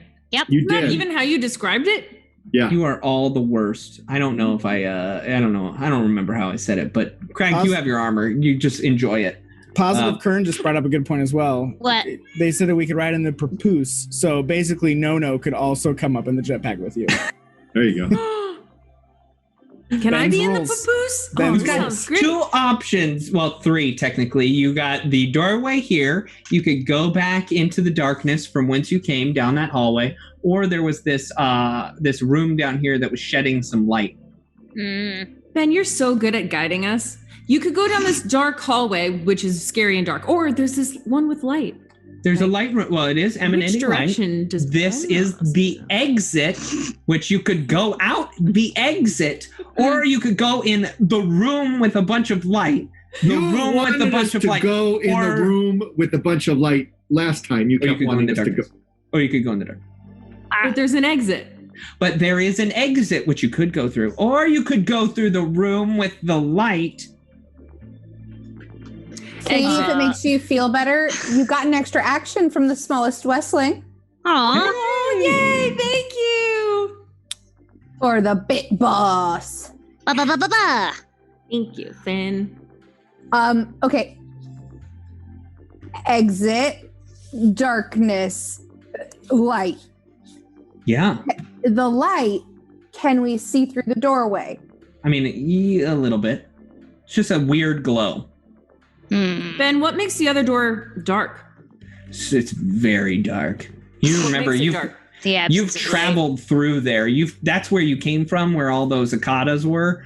And there were just very small random lights of this like iridescent fungal growth that were shining every here and there. But you know that was where all of the darkness creatures were being stored that you had run into or moved past. Cool. I cast dancing lights. I'm gonna Nice. shoot it down there. Okay. So I need to move up. It's a very long hallway. So long that it is not included on said map. The longest of hallways. So then once it goes down the hallway a little bit, I'm going to turn around to the group and go, we should go this way, and point That's down what- at the other one. Oh, at this one. The one you want us to go down, Ben. This is a game of freedom of choice. I'm giving you two options: the exit or Okay, the freedom light of choice, room. then we all share the jetpack. It's a choice. Yeah, communal pack. We must get out of here for Nono's sake. I agree. I know we want to kill that brain thing, but we could just, not go towards it. That does seem like the better plan. It could take over my brain again, and I don't like anxiety attacks. We know that the creature that attacked you has something to do with all this fungi. Going in the opposite direction seems like a good idea to me. Which direction is that, Mog? The exit. Yeah, well, Yeah, that Seems go like away. a good idea. Yes, I agree. We still have to find Detrian. We have to find our way out of Yeah. here. Do you still feel that I am looking at you, even if one of my eyes is missing? Yeah, we feel it, bud. Ah, Depends. Yes. good. I want people to know that I care about what they're saying. Your empathy will be felt no matter what. Even if you lost both eyes, we would know. I would open my mouth wider so they know I care. And what's the name of the guy? Is it Zaren? Zalen? Zalen. Zalen. I'm going to turn to K.R.A.G and ask him what he knows about Zalen. I'm going to turn to Ben and ask Ben what K.R.A.G knows about Zalen. And I'm going to turn to Jamie and say, Jamie, what does K.R.A.G know about Zalen? Excuse me? No, Jamie, say everything. Nothing. He So, knows absolutely nothing about Zalen Trinipol. I never met him. I asked last session if Quafash and Link Trad worked for Zaylin or Zaylin worked for them, and he didn't know. No. I know General Cam. I don't know any Zaylin. Wait, General Cam is a new name. What? Not a new name, actually. You've heard that name many times before. General Cam?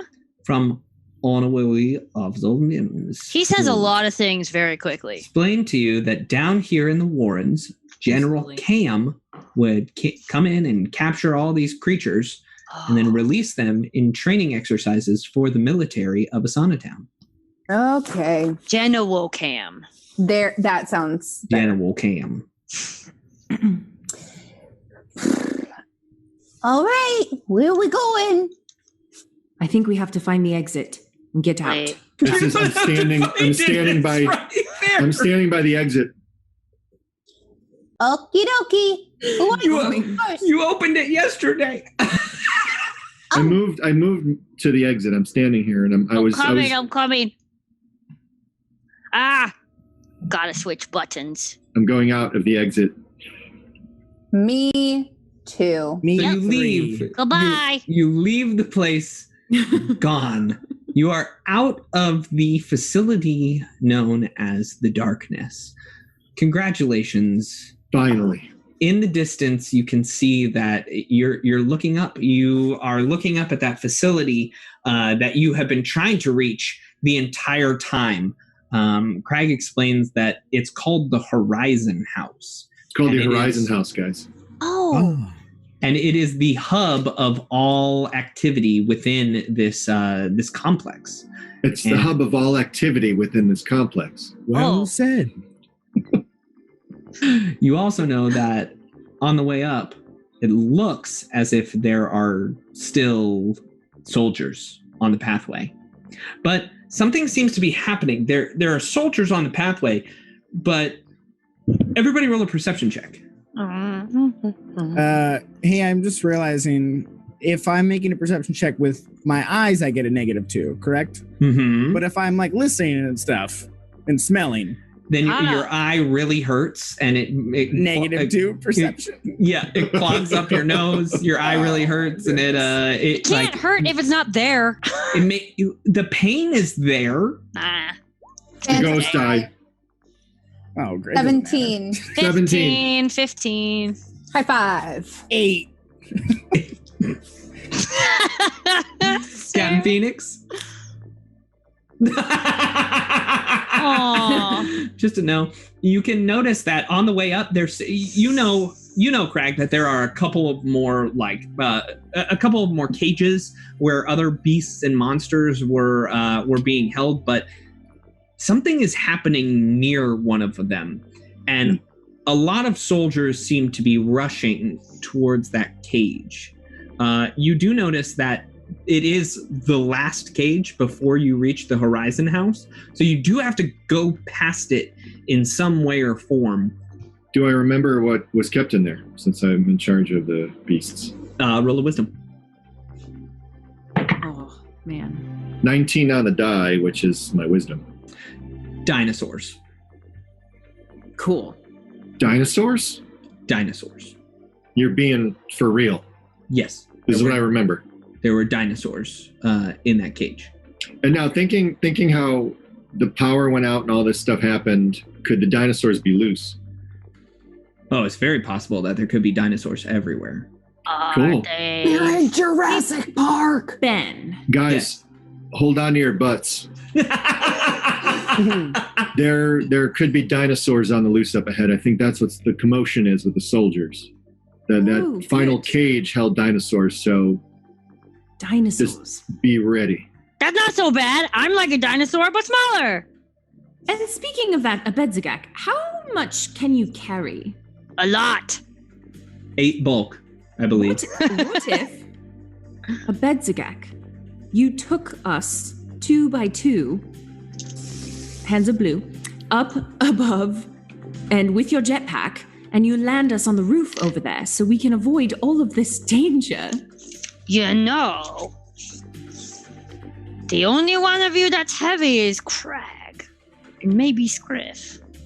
Well, K.R.A.G, Scriff, Mog, and Captain Phoenix are all well beyond 4 bulk. So just saying, this is not feasibly possible. The jetpack is designed to lift one person, not fly around like a tiny spaceship. Everybody, it's Ben. No space whale. Okay, it's no space whale. Can I give a point of inspiration up for this to happen? for getting the whole group of a jetpack flying over? 2x2. I didn't mean all at once. Like 2x2. I'll go back and forth. Here's the deal, Katie. I'll let a Bedzagak fly you over first, and then you'll be over there by yourself. How does that feel?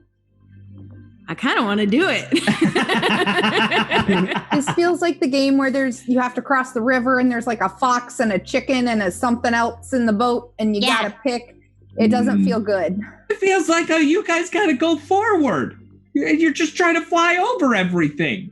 And because we have a Should jetpack. have worked. Yeah, I mean, you did give us a jetpack. Technically, a Bedzagak hasn't even installed the jetpack into their armor. True. I don't even know that their armor has an upgrade slot on it. Yeah, I don't know either. She said chikunk. Okay, Ben. All right, I'm sorry. Jess did say shikunk. So No pushes forward.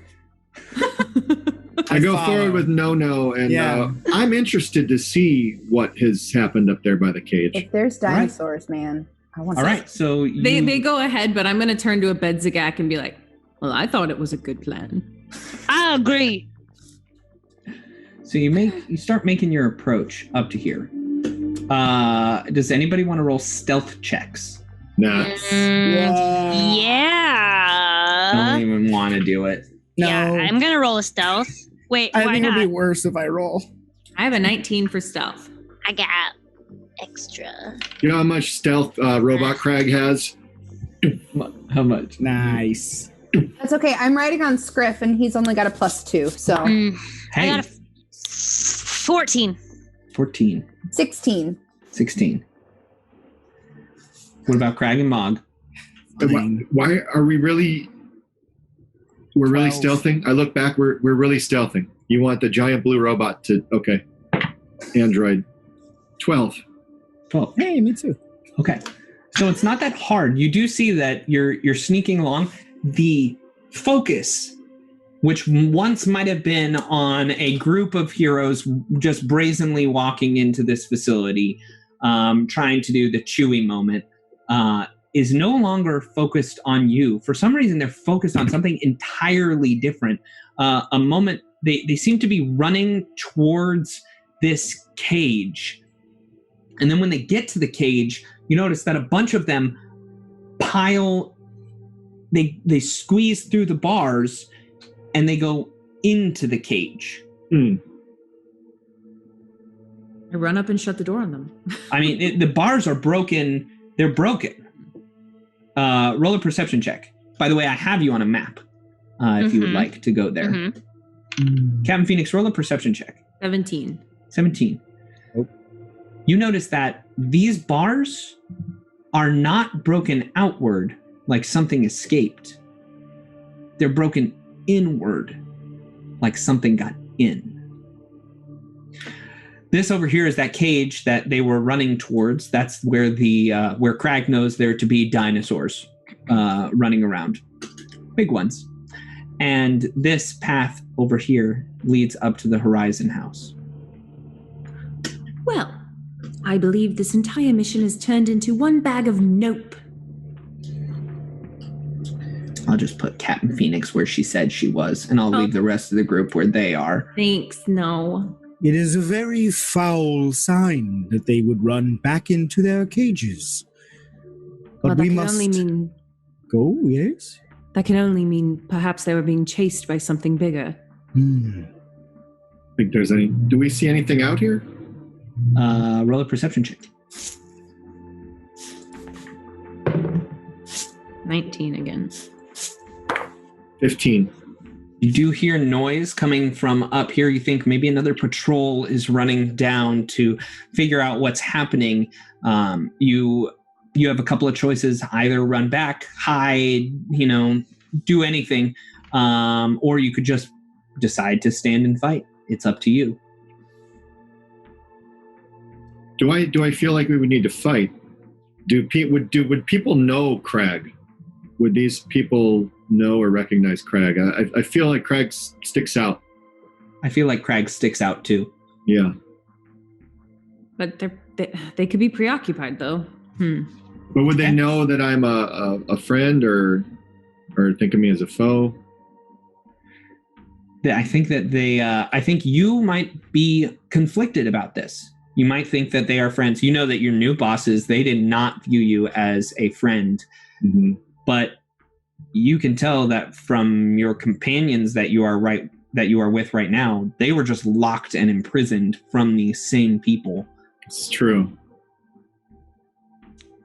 Just then, as you're standing there trying to decide, knowing that soldiers are running down at you, from the cage to your right, you hear a tremendous roar. Nope. Something so big that it rattles the cage itself. The bars that are implanted in the ground, you see them go shake. Screams echo in the distance. You hear yells of pain and panic. And then silence. Dinosaurs. Great. And we'll pick it up after a mid-show break. No! Cool guy, Ben. Cool guy. Yeah. What a great day. Yeah. I'm having a lot of fun. Wow.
say it. What can I do for the crew of the Scourge this time? Excuse me? I assure you I have no idea what you're talking about. I keep telling you I'm sick of all these calls. Quit pestering me. I'm at work. Look, there is some serious trouble down here, and I hold you personally responsible. If you don't come down here to Asana Town and fix this uprising, I will make your life a living hell. Well, I guess it's time to move again. Maybe somewhere tropical.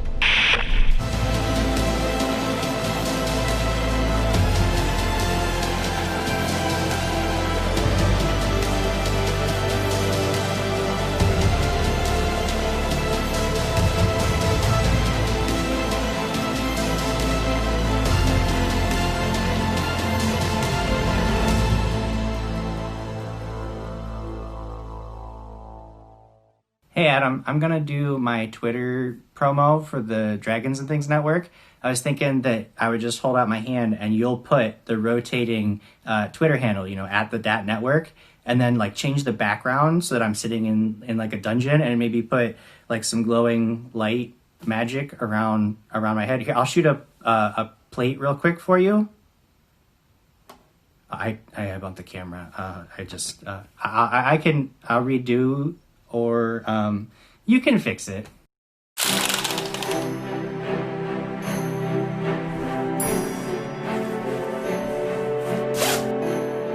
What are you doing? Preparing. Preparing for what? We've got to go out shopping and everything, and I have been telling you this chill is odd. Kimmy, that's in a game. This is LA. It's 100 degrees outside. I've been telling you for weeks, Ben, this cold is serious and unnatural, and it can strike anywhere. That is a game. This is real life. Don't say I didn't warn you. Fine. Let's go. Warned you.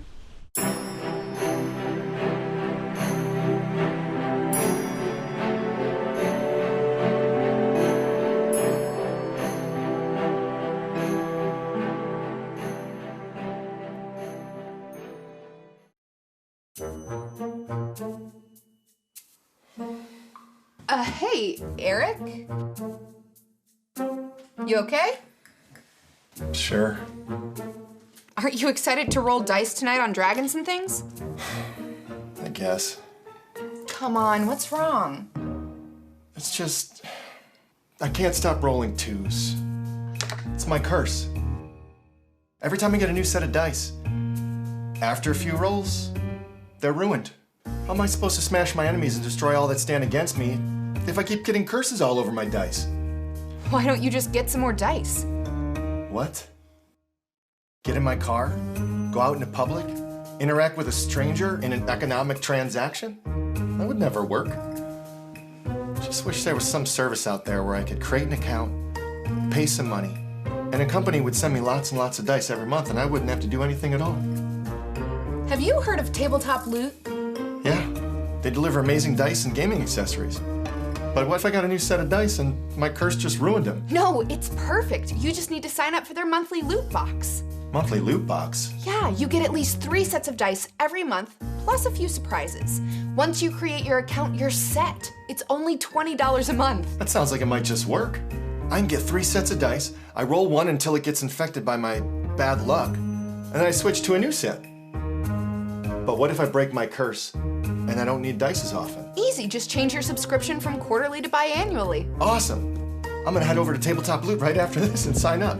Oh, Well, can I use your dice tonight? Oh no, you're cursed. Sign up today at tabletoploot.com to get your monthly loot box. And make sure to watch Dragons and Things every Friday night on Twitch.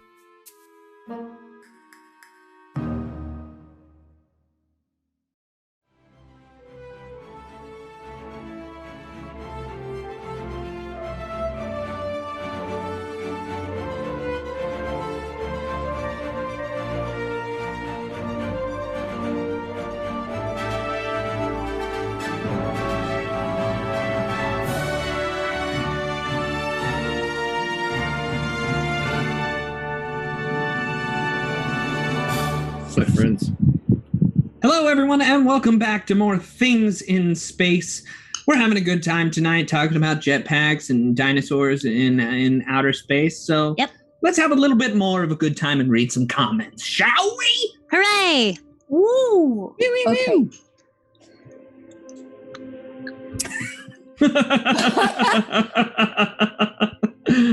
Oh boy! How do you spell fish with only one eye? Let's ask Mog. Oh no! That's so funny. People are pretty pumped about Crits and Giggles returning on Monday. I mean, I'm seeing a lot of love for it in the chat here, so pretty excited. Zack Attack or Zack AT, yeah, Zack Attack 77, yeah. RoboCrab, Captain Katie, and a communal jetpack. I like this series already. Aww, that's a nice comment. Imp in my head says, with an eye patch and a cat, Sam looks like a Bond villain now. Ooh, I actually like this one. B. McAllister says, if I donate to Crits and Giggles, can you make sure Ben loses an eye? Ooh. Nice. Oh, I love that. I can't promise it. Would that reduce his grappling checks? I mean, you don't know, but I actually have an answer exactly for how I would deal with losing an eye as Jim. No, you have the pain of the eye, and it doesn't matter anything you say. Yeah. You constantly get negatives no matter what. So I gotta tell you, there's a thing in our loot. Can I tell him, Jamie? Yeah, why not? Yeah. There was a thing in our loot called Ring of Regeneration worth 90,000 gold pieces. Wow. And I was like, I would like to wear that. And it's if you're wearing it and you lose any appendage, it just grows back. Nice. Okay. That's a weird coincidence. I know, Mog, if you had that when your eye was gone, your eye would grow back.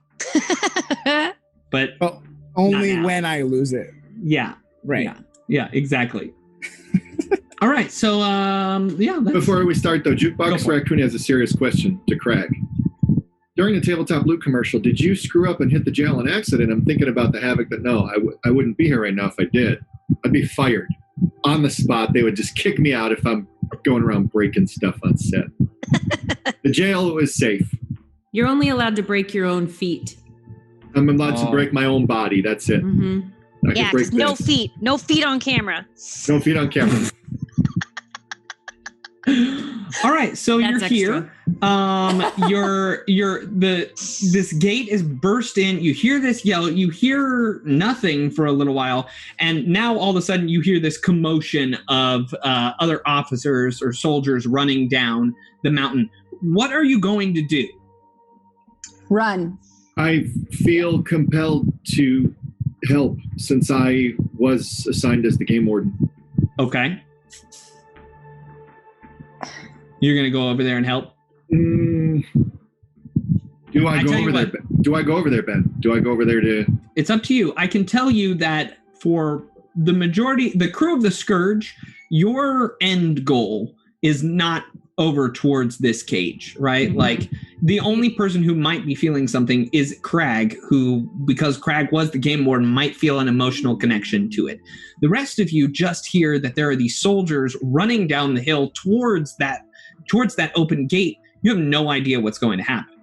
I'm going to turn around to my crew and I'm going to say, run. And I want to start running this way. And towards the sound. Towards the sound of the guys running. Okay. And then as soon as they come into my vision, I would like to do a perception check. Okay. They come into your vision. Roll a perception check. Thank you. Can we say if we're following? Yes. If you would like to follow her, you can. Dirty 20. Dirty I will 20. follow. Sure. Dirty 20. All right. Yeah, you're following. The only one that seems lagging behind is K.R.A.G. Yeah, I'm taking a look back at dinosaurs, and I'll follow the group. All right. Well, what is this perception check that you wish to like? What do you wish to learn here, Katie? What I want to learn is it just a group of dudes running toward me to help, or are they being chased by something? Okay. Or are they chasing something? It is a group of dudes that looks like it is running to go after whatever that roar was. Okay. So then as soon as we get like close enough, I want to be like running like full speed. And I hope my crew would be too. And as soon as I can, like, I want to almost like run past them and be like, you need to run. There's something there. It's going to get us all. Okay. And just kind of like act like I'm on their side. Okay. Hey, they Eric, come running up next Eric, to you. will you check out the donations and subs tracker? Sorry, keep going. For me? Yeah. I don't have access to that right now. I don't know where that's at. Your mic is going crazy. My mic is going crazy? Yeah, maybe sounds like there's a fan or something. Are you in a wind tunnel? I'm not in a wind tunnel. I'm not in a wind tunnel. I'm in the K.R.A.G cave. Let me try to fix it. Oh, nice slide! Because you like that slide? I did see that slide and I liked it. Katie, there is a group of soldiers running at you. That's a lot of people. That's a lot of soldiers. I'm gonna cast my charming veneer on myself though while I say this. Okay. Sliding back in. And you say it now. Roll a diplomacy check. And I'm gonna roll 15 sense motives. Okay. Well, I rolled a 19 and I'm gonna add 9 to that, so that's gonna be a 29. Okay. Ooh, 28. Yeah. 28. Because I also rolled 2 19s right here off the first one. They got pretty good perception. Let's see how many of them believe you and don't believe you. They're rolling sense motive, I thought. You're right. Yeah. They are. Oh, that one definitely believes. Or doesn't believe. 28? Yep. Oh boy. Okay. Yeah, this is rigged. No. I rolled 4 nat 20s. Well, I'm glad you're wasting them here. Okay. You see 20. Sorry, go ahead. There should be 15. Oh, you said 20, and I thought 15 and then said 20. Sorry, there's 15 You see of them. You see a good group start to run away, and they start running towards this, and they're like, yeah. And then there's a few of them. They start chatting to their buddy, and they're like, I think that she's lying. I don't think she's telling the truth. And but these ones are definitely running. This is about to get a little kooky. Why don't we all roll initiative, huh? Let's make that happen. Okay. What did I miss? Oh, we're just rolling some initiative. We're all gonna die. That's what we missed. Yikes. Yep. 6. We were running, and then these soldiers popped up in front of us who were also running toward the attention of those dinosaurs. And then our captain did some sweet skills on them. Did I? You did. You did. You did some quality things. I was also stealthing, Ben. yeah, you're stealthing as you're talking to them. Captain Phoenix, what's your initiative? I got a 19. 19. Oh, me too. I have a +3. Yeah, she got me. No. I only have a 2. All right. K.R.A.G? Cragged it, 2. Cragged it, 2. Wow. Yikes. And Mog? 5. 5. A good old 5. I'm not last, though, somehow. You are not last. Shaking you up did the status good. quo. All right, here we go. So this is all going down. It's nastiness. A few of them don't seem to believe you, but some of them do. What are you going to do? No, it's your turn. Yeah. Real quick, Ben, how far can you chuck a grenade? How far can you chuck a grenade? I believe grenades operate in 10 feet. Let me pull up. I do have grenades. I think you can. It's 20 feet. Throw them 20 feet? Uh-huh. Okie dokie. I will use... I have them pulled up just in case anyone wanted to drop a hot potato, and, I keep them all ready just in case hot potatoes... Because hot potatoes sound so much fun to me as the person who developed them, but nobody has tried one yet. Explain what they do, Ben. Hot potatoes, you drop a live grenade in. You can either drop it on the enemies or drop it to one of the characters. It's a free action to throw it on your turn, and it ticks on a D4 ticker, or I think it's a D6 ticker. Ticks on a D6 ticker. So at some point, it'll explode, but it is the definition of a chaotic grenade. So if we got like 10 of them and we dropped them all over the place, like in the cage and then on all of the dudes, like it would just be fun. I'm here for it. Am I allowed to donate? If you want to drop $50 and give yourself a grenade, you can. Positive Kern, you can drop a hot potato on the GM. You just drop it on my bad guys. But I might have a chance to throw it. That's the problem. Oh, there it is. There's the button. Ben already came up with his counterplay. Of course he did. He's got It's a D6 -1, so the grenade might go off right then, but it also might be able to just be chucked around. I'm really excited for it. I would love somebody to try it, but I'm not going to force anybody to. All right, no, it's your turn. Okay, I use a move action to tally ho, Squiff, and we move up. Okay. And that is my first move action. Okay. I'm feeling a little better today. Yeah. So I'm feeling a little hyper.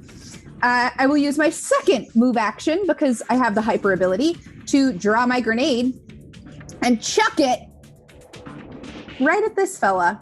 All right. So that's going to get a good chunk of my guys right there. Going to be 5 Lashuntas.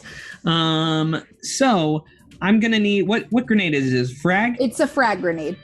Okay. So I'm going to, it's a 15-foot explosion. So actually you are going to hit all 1, 2, 3, 4, 5, 6, 7 of them. Here we go. They are rolling their reflex saves. I need to throw it in the right spot though, right? You need me to, okay. Okay. I assumed you were aiming at the middle guy in like a big bundle of them. Yeah. I just wanted to make sure. One of them fails. 3 of them fail. The 3 in the middle fail. The 2 in the back succeed. The one closest to you fails. Oh, I don't need 3 for that. I just need 1.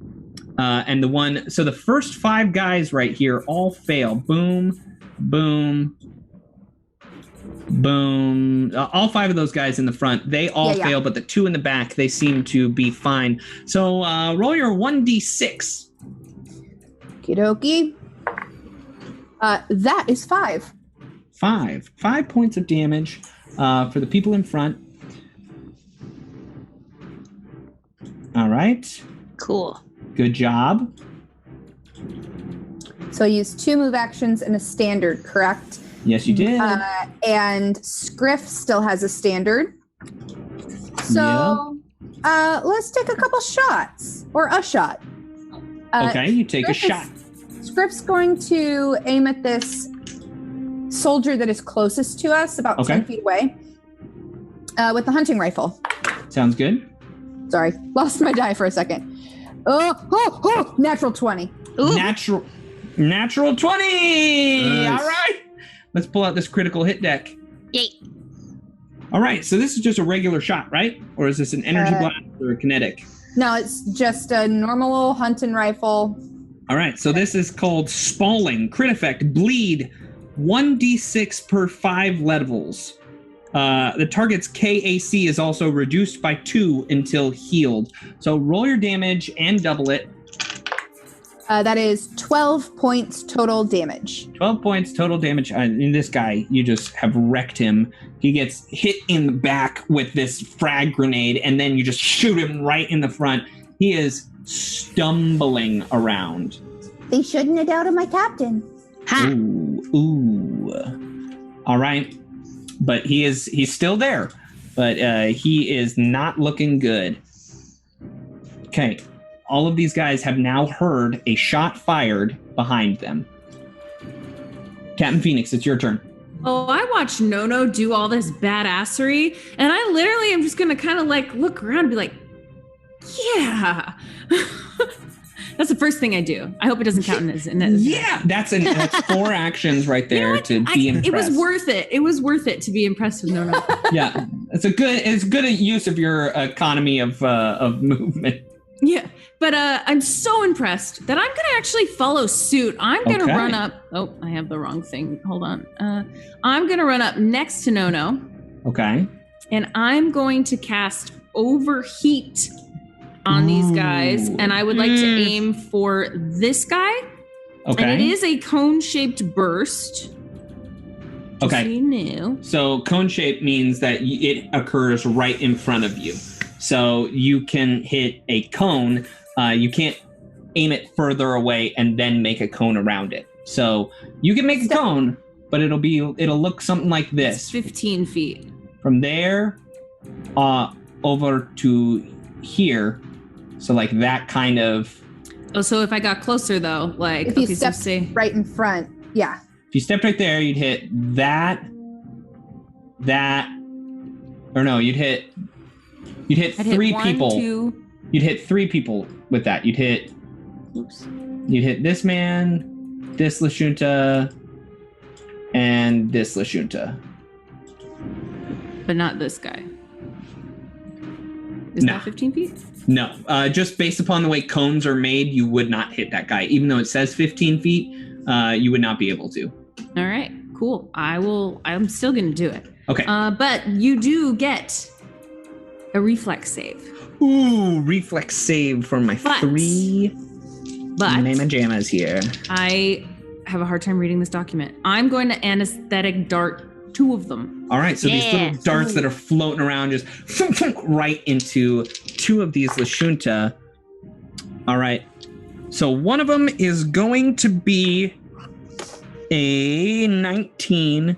Yep. The other one is going to be a 15. Also a pass. But the guy that's right next to you fails miserably, and he is torched. Great. Hey, let me ask you something though. Mm-hmm. Does casting Overheat provoke an attack of opportunity? I don't think so, no. Didn't you ask this before and then we foiled you and you were all mad about it? I'm pretty sure Jolting Surge was that, but not Overheat. It doesn't matter because he doesn't have a weapon drawn. You're fine. Oh, it says Jolting Surge doesn't provoke an attack of opportunity. Yeah, but this is Overheat. It's different. Does it matter that they haven't acted? What it does matter is that he doesn't have a melee weapon pulled. So it's that's what it is. Okay. This guy in front of you had 1 hit point left. He is torched to the ground, even though he failed his reflex. Your other guys are going to take half damage, though. Okay. Make it happen. Make it happen, Captain. That's going to be a 14. 14 points of damage? 14 points of damage. All right. So they take 7 points of damage. It's just, they're torched. Okay. We move along. It is now their turn. This is going to be a hefty roll. I will tell you that this group of 7 Lashuntas, they have now heard that things are going on behind them. They're not necessarily running towards the dinosaur anymore, but they are very confused. And so I'm not going to have them act this round, but they do see the person that just lied to them taking just blasting heat onto their friends and killing one of their buddies. So they will act next round. But these 1, 2, 3, 4, 5, 6, 7, 8 of these people are just going to all turn and shoot at either No or Captain Phoenix. So these first shots will go at Captain Phoenix, 4 of them. Mm-hmm. Hey, Ben, actually, I'm going to 7. What? I'm only seeing 7 of them. I'm wondering where the 8th is. Oh, you're right. There are 7. So I'll have. Ooh, he's trying to sneak. I'll have 4 of them shoot Captain Phoenix and 3 of them shoot No. So here are the shots on Captain Phoenix. Oh boy! Oh boy! Is this K.A.C.? This is against K.A.C. One of them is a natural 1. That's good. Loses his eye. Just not fun. Lose an eye. An eye. One of them's a dirty 20. Does that hit? Oh, I think it does. Yeah, it does. And one of them's a 12, which I don't think hits. It doesn't. But here comes the 4th shot. I have so many dice in my hand, it's ridiculous. That one also misses. Here is the fumble from the guy closest to you. It is, you're poisoned. He's poisoned. He shoots himself and he has lead poisoning. -2 perception. No, he moves down on the track. He is latent with it. In which case, I mean, he's got lead poisoning. A piece of the bullet gets into him, and now he's gonna take he's gonna move down to exactly where No was. He's gonna take all those conditions, the sickened and fatigued condition. Nice. They have to spread out a little bit. This guy's got to go over here. All right, and then the 3 shots at No. Casey? That's a natural 20, a natty 18, and a dirty 18. Yeah, those all hit. Those all hit. Okay, let's deal with the first 2 shots to begin with. 7 points of piercing damage as one just lays into you. 4 points of piercing damage as the next one just hits you in the other shoulder. Here's this double damaged. 2 points of damage from a very lethal hit. A super critical hit for 2 points of damage. And stay down. The target is stunned for 1 round. Please make a fortitude save, No. Oh boy. Hey, Ben, you need to roll damage for me as well. 13. What's that for? 13. 14. That is not enough, as you would have to pass It's 10 plus its attack bonus. You are stunned for 1 round as you are knocked off of Scriff and prone. Oh, no. Katie, you take 5 points of damage. Thank you. Thank you, damage. You're welcome, damage. Okay, we move on. It is now Abedzagak's turn. Oh, man. So I just saw my buddy go down. I'm also next to these dudes over here that are probably looking right up at us. Yeah, I mean, they're looking at you and they're like, dinosaur! Well, then I would like to say I'm not a dinosaur. I am a Vesk. Thank you very much. And now I'm upset. So I get we're 2 from the points for sun. that. We don't know the difference between Vesks and dinosaurs. We live on the sun. Read a book, dummy. Now I'm full of wrath. Okay. So I'm going to get an extra 2 for my wrath. And I'm going to pull up my Dashko and take out, in theory, take out this guy right here in front of me, this fella. Okay, you're going to take a guarded step up? Yeah. Mm-hmm. Okay. And I'm going to take out the guy in front of me and also the fella below him because I have cleave. You're right. And because... Nice. Oh, but you know what? You can't. Why? Because guarded step is a move action. And what you're attempting to do is a full round action, which would require both your standard action and your move action. Wait, you can hit one, though. Guarded step doesn't work like a free...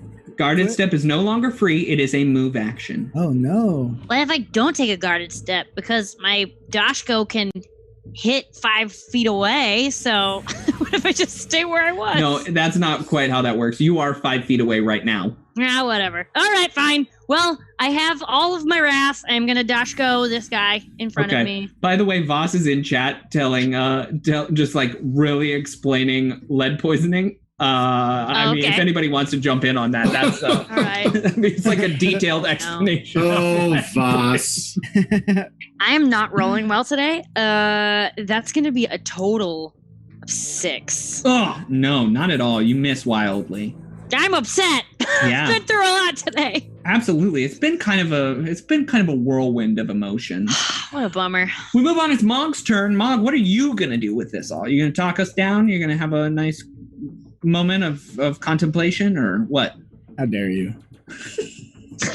How dare you mock my sweet disposition? Oh, I'm going to take a move action, which is a guarded step. Yes. God. Move diagonally up closer to this soldier next to me. Okay. Crud. It's a move action. Planned out my turn. You can take 2 move actions. Yeah, I know. Before I move up, I'm gonna... Mog knows. I know that I shot my eye out. And I still remember that pain as it plagues me to this day. So I'm gonna use, for the first time in this game, my battle staff. Oh! So I will take out my battle staff, and then I'll take my guarded step up next to it. Do you have a base attack bonus of +1? I do. Oh, then you can do that as part of your guarded step. Oh, yeah. I will attack and fight defensively.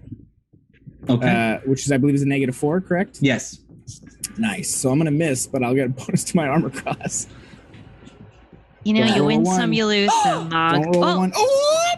Nat 20. One-eyed Mog. One-eyed Mog with a stick steps up and whacks him with Shunta. Yes. Oh, man. Can you say, all right, kinetic. Shall not pay? All right, so now you have hit this person. Not only are you going to roll double damage, but they are also seeing stars. The target suffers a 20% mischance for 1d4 rounds. Yes. Sweet. Are we ignoring the critical effect on the battle staff? Is that the cards are in place of that, right? No, that's absolutely the same as well. Awesome. Nice. Then they also get knocked down. Oh, Bye-bye. Prone. And I deal 4 points of damage. Nice. Critically. Yeah. Nice. Nice. 4 points of damage. Doubled. Oh, you rolled 2. Got it. Yeah, that was doubled. Knocks him down. He's seeing stars. This is bad for that guy. We move on. It is now K.R.A.G's turn. K.R.A.G, before you start, roll a perception check. Hill. What's my perception? Let's forget. 18. 18. You look around and you see something, K.R.A.G. You see Petunia. I'm sorry, what? I see Petunia, a dinosaur? As you have, for some reason, have come to name her, you see Petunia. She's cute. Can I keep her? What kind of dinosaur is Petunia, and what does Petunia do? I'll show you a picture of Petunia here. She's an alien dinosaur. So if you'll stay on this page real fast, I'll show you. This is Petunia. Oh, I want her. She could be part of the crew. Her head looks like a dice tower. Yeah, you put the dice down into the top part somewhere. So for those of you that are listening later on, let me just tell you, this is a purple dinosaur with velociraptor-like claws. It's got two toes for feet, like two long toes. It's standing up like a velociraptor would with a long tail, but instead of like a normal head, it's just got a big tower. Pizza tower for a head. That's it. Its head looks like a pizza. Yeah, and a glowing blue belly. Yeah, it looks like she's pregnant. Petunia. With all of the actions available to me, Ben. Yes. Can I roll knowledge on that thing to know what is happening and still be able to do a standard action or? Yeah, you can roll any. You can roll a physical science. I let you roll it because it's like a profession for you. So you can roll either a profession or a physical science. Natural 20 on the die. Oh, woo! Great. What would you like to know? What strengths, weaknesses? What does this dinosaur do? What? Okay. This is called a dromaeosaurid. And it likes to use its tiny little talons, and then its mouth opens up sideways, and it likes to bite. Petunia likes to bite things. Okay. So basically, how in trouble are we? Is it one of those situations where if you stand still and then move a flare? And run, like, what's the situation with? No, it kind of has a pounce ability to it. So you think you're in a big heap of trouble, and you might want to move before it does. Basically, you wouldn't want to be the next available thing to be eaten. All right, it's a shame. Oh man, because poor one-eyed Mog is right there. Yeah. You know what? It doesn't. Here's the thing. It doesn't really change what I was going to do. Okay. Am I able to move and use my mighty vocal cords? Yes. Okay. So I was going to here's what I was going to do. So K.R.A.G steps up next to Mog right there and just unleashes this mighty roar forward across all of those Lashunta soldiers there. Yeah. You guys cannot believe, it sounds like the dinosaur. At first, they probably think it's the dinosaur roaring. Yeah. And they see K.R.A.G just leaning forward, yelling out this crazy roar. Probably similar to the one that we heard before in the cage, maybe. Yeah. You want to blow out our eardrums and give it to us, or no? No, I'm not going to do that. I want to be. Yeah, I don't want to. All right. And I need to roll will saves for each one of these, and so does a Bedzagak. Oh, a Bedzagak does as well? As you hear a mighty roar. 1, 2, 3, 4, 5, 6, 7. Fail. Pass, fail, pass. And one more. Fail. All right, the 3 in the middle seem unaffected by it, but the 2 on the outside, the one that's just gotten knocked down by a slug boy, like really Slug man.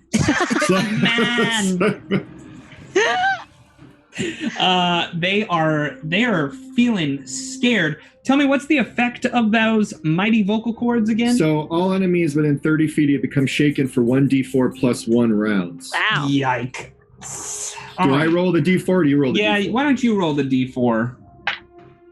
4. 4. Oh, so 5 total rounds. Let me look up the shaken category. You take a -2 penalty to attack rolls, saving throws, skill checks, and ability checks while you have the shaken condition. Just -2 to everything. Yeah. I rolled a 22. I like sounds. You love it. It sounds like a rainbow of scary, but it's on your side. Rainbow of scary! Penguin Witch Doctor's calling me out and says, enemies, Ben. No, I'm counting it because they haven't known each other for that long, only a day. But Abedzgak passed anyway, so it's fine. Move to the top of the round. It is No-No's turn. No-No, if you would like to roll a perception check, if you would like to see this dinosaur. Yeah. Okay.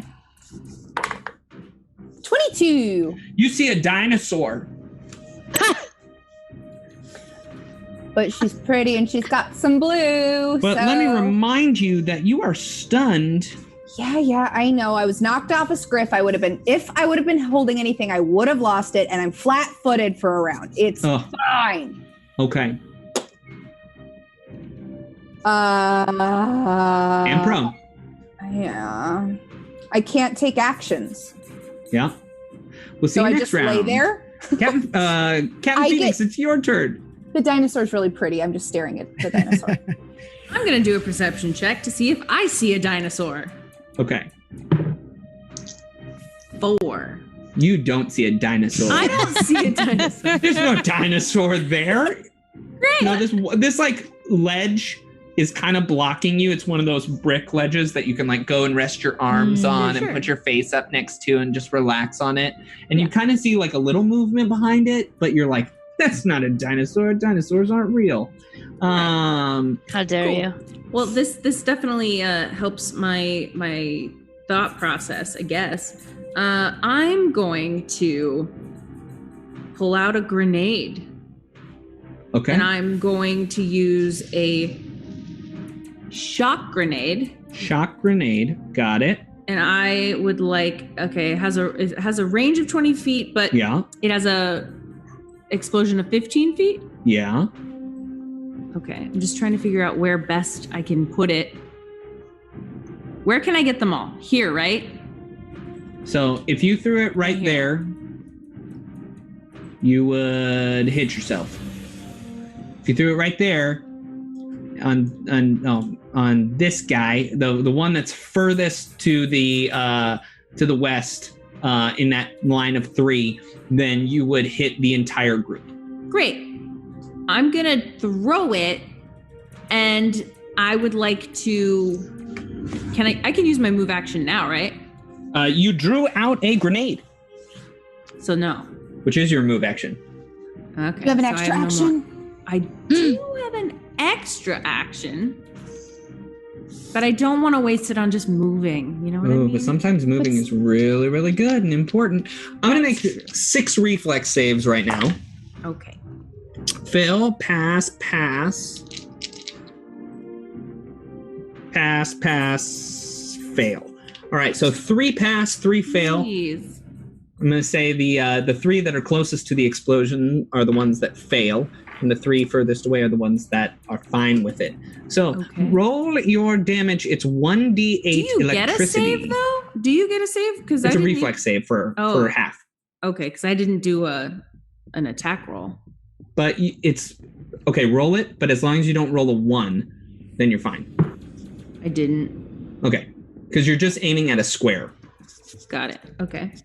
Okay. So my 1d8. Where is my d8? 1. There it is. 1 point of damage. 1 point of damage. I think you jinxed yourself because that's 8. 8 points of damage. All right. 8. Oh. And that's we move on. Electricity. Yeah. I'm taking all this electricity damage. Okay. Nono's knocked to the ground. So I just don't see. I think maybe one of them is going to shoot at her. Maybe 2. 2 of them will shoot at her. The other 5, Captain Phoenix, you are the one that is standing right in front of them, shocking grenades. I know I'm the kid that's telling the teacher we had homework, but Scriff is in front of me, and Scriff did crit a guy. Cool. Scriff's gonna take. All right, I'm gonna go 1 on No, 3 on Scriff, 3 on Captain Phoenix. Does that sound fair? Ooh, fun. All right. No. That is going to be when all is said and done. That's going to be a 12. No. Okay. Are you taking your penalties for being prone? Are you taking your penalties for being stunned? What's the penalty for prone? I believe it's still a -4. Oh yeah, you do get +4 against range attack. You're good. Oh, I'm good. You're fine. All right, here's the 3 attacks going on Captain Phoenix. That's 1 hit, and a 14 doesn't hit you, correct? That is my KAC. Ooh, so 2 hits. Coming in hot with these hunting rifles here. 5, 11 points of damage as you just get shot twice. And then Scriff coming in hot on Scriff. That is going to be 3 hits. I'm assuming a 16 hits. Yeah. KAC. That's 3 hits on Scriff. Ooh. And Scriff doesn't have stamina points. He has resolve.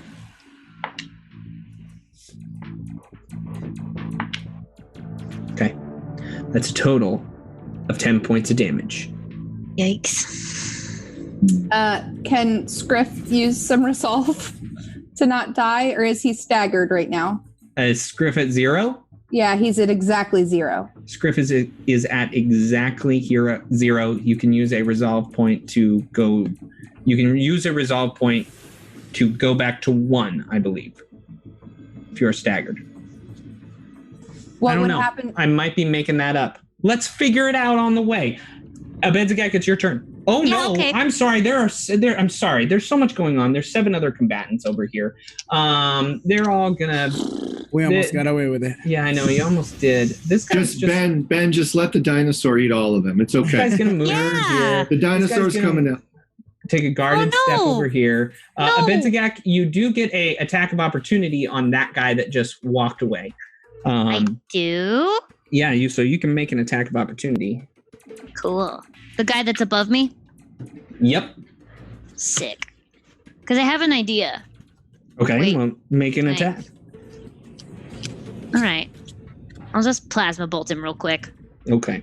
You have to use the weapon that you had out, which is your Dashko. Dashko. But he's far away. Will I be able to? As he's running away, then you get to pop him. Nice. Thwack. Thwack. Okay. 14. 14 is a hit. Roll damage. Nice. Bye-bye. 5 points of damage. 5 points of damage. Okay, he's not looking too bad, but he is right there, still going. It is his turn. I've got 6 guys. Yeah, 6 guys right there. That one guy's on the ground. They're all going to take shots at you. 3 shots at Abenzagak, 3 shots at K.R.A.G. Abenzagak, that's a natural 20. Yikes. That is definitely a hit. And then one of them is a 14, which is a miss. Let's deal with the regular shot first. That's 6 points of damage. Now here comes that crit. That's 12 points of damage. Yikes. And critical effect, vulnerable spot. Vulnerable spot. The target moves 1 step down the poison track of an ability score of your choice. Oh boy. So, poison track is not good. And I'm going to say, since he shot you, that's going to go against your dexterity. Against dex, okay. Yeah, so that's going to be rough. I will pull that up as well and let you know. We're going to move on, though, to K.R.A.G's shots. One of them's a natural 1. The other one is going to be a 21. Yeah. And then the other one's a miss. All right. So, the 21, you're going to take 1 point of damage as a grazing shot. And then also the natural 1 guy, he shoots and the gun hits him in the forehead and he falls to the ground prone.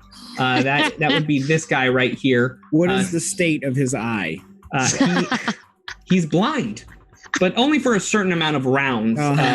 But he didn't lose his eye, but he is definitely blind. This guy that's on the ground, poor guy. He's feeling bad. Does he stand up? He stands up. Can I smack him in the face? Smack him in the face. Do it. K.R.A.G also smack him in the face. Double smack. Yep. Nice. All right, I'll miss mine and you hit yours, okay? Yeah! 18 on the die. Okay. Plus my 7 bonus. Woo! Okay. 11. That's a miss. But K.R.A.G didn't hit this guy. What did I say? You predicted the future. All right. My hammer. Oh man, maximum damage. That's awesome. My D8 plus 11. So that's dead. 19 points of bludgeoning and energy damage. Yeah, he's dead. Oh no! Killed that guy real bad. I will tell you that Abedzagak, you are now sluggish. You take a -2 penalty to reflex saves and dexterity-based ability checks, attack rolls, skill checks, and you become flat-footed. So -2 to all of your dex stuff. Oh my god. Okay. That's rough. That's real rough. It's real rough. Okay. Now we continue on. Now it's Abedzagak's turn. Man. Okay. I mean, how are y'all looking? You got heart. I'm wondering who's going to use the patches, and how you guys are going to do. Oh, yeah. Hey, that's right. I got a med AI. I'm going to pull out patches. All right, so patches jumps down, goes, bzz, bzz, hello, Abedzagak, here you are. Hi. And Sort of heals waiting you up for the clear target. for 2 points of healing. Thank you. Okay. Now I at least have hit points, even if I don't have stamina. Okay. So here's what I'm thinking. I got this fella in front of me. Yeah. Yeah. Okay. Directly across from me. I would like to use my move action to pull off my papoose. Okay. Roll it up like a taquito. Okay. And I would like to thwack that guy over the head. How are you throwing the papoose rug now? Or No, is it just, I'm not throwing it. I'm then you need to thwacking. step up Because now to it's it. long. No, because now it's double in length. Because I ripped it in half and now Jess, I'm going to make this incredibly difficult for you, but you have made a valid case for using this rug in every strange situation. So roll an attack roll, and I'm going to make it very hard.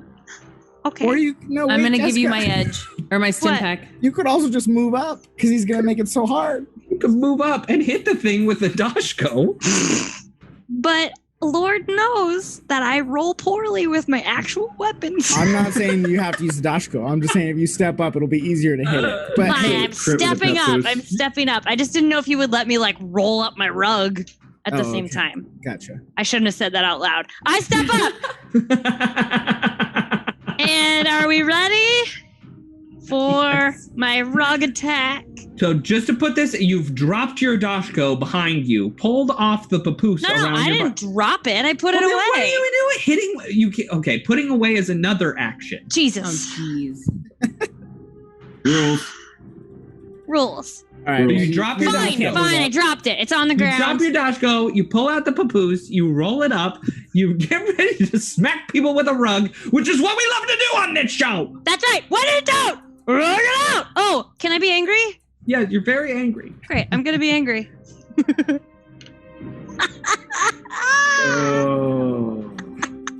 22. Oh my goodness.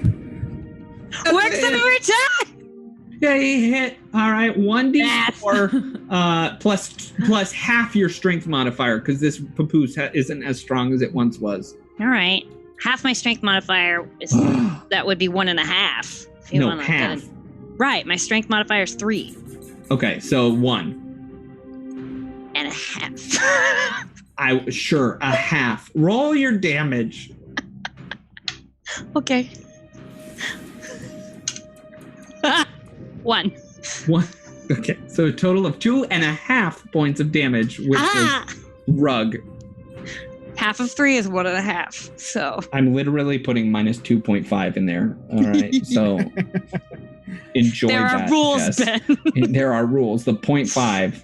All right. That's it. That's a Betzgak's turn. 2.5 points of damage. Did you add your angry damage? Yeah, I did. Wow. Wait, no. I added that to my weapon roll. Okay. All right. All right, Mog, it's your turn. Well, it worked last time. I'll take another guarded step up, and with my one remaining eye, it'll kind of turn and look over at K.R.A.G, and I'll say, "Oh, just blow again," and then I will try to smack this soldier to my diagonal. Okay, go ahead. Here. And also I'm doing this defensively again. Okay. So -4 to my roll. So ridiculous. Oh, all right. That's a miss. Hey, wait. Let me do the total. I rolled a 7. My total is 4. Yeah, okay. Very much a miss. Mog is looking over at K.R.A.G and twists the eye around and just takes his eye off the target, misses very poorly. K.R.A.G, it is your turn. So I see a Betzgak go frenzied. Yeah. This is bad. Because I know that dinosaur is not our friend. And things can go bad very quickly. It's Petunia. Yeah, Petunia is not a friend. Yeah, Ben. I know. So I step up next to Mog. I look at his one eye. It's looking at me. It is. Still. Mog, we need to try to get a Betzgak and get out of here. If you could see that dinosaur with your one eye, that's Petunia. Petunia is not friendly. The eye shoots up over K.R.A.G and twists over like a periscope. Nice. So I'm gonna bring the hammer down on the enemy that we've all been hitting. I think that's the one guy in front that we've been whacking with a rug. The guy he's whacked with the rug. People trying to hit him with a stick. Life left. Rug, stick, and hammer. Is he on the ground? No. That one. You already killed that guy as he tried to stand up. Okay, this guy's going to get smashed too. That's a 17 on the die. Yeah, that's a hit. Yeah. So, and that's 17 points of bludgeoning and energy damage for my storm hammer. Boom! Crushed him. He is dead. Okay, and then we have to go. I don't want to do this, K.R.A.G. I really don't. But I do feel the need to remind you that you have an extra action. Yay! I have an extra action. Cleave! It can be a full round action. Can I respond to K.R.A.G when K.R.A.G spoke to me just then? Yes. Perhaps we could position the soldiers in between us and Petunia. Yeah. It looks like they are already. I have an extra action. Yes.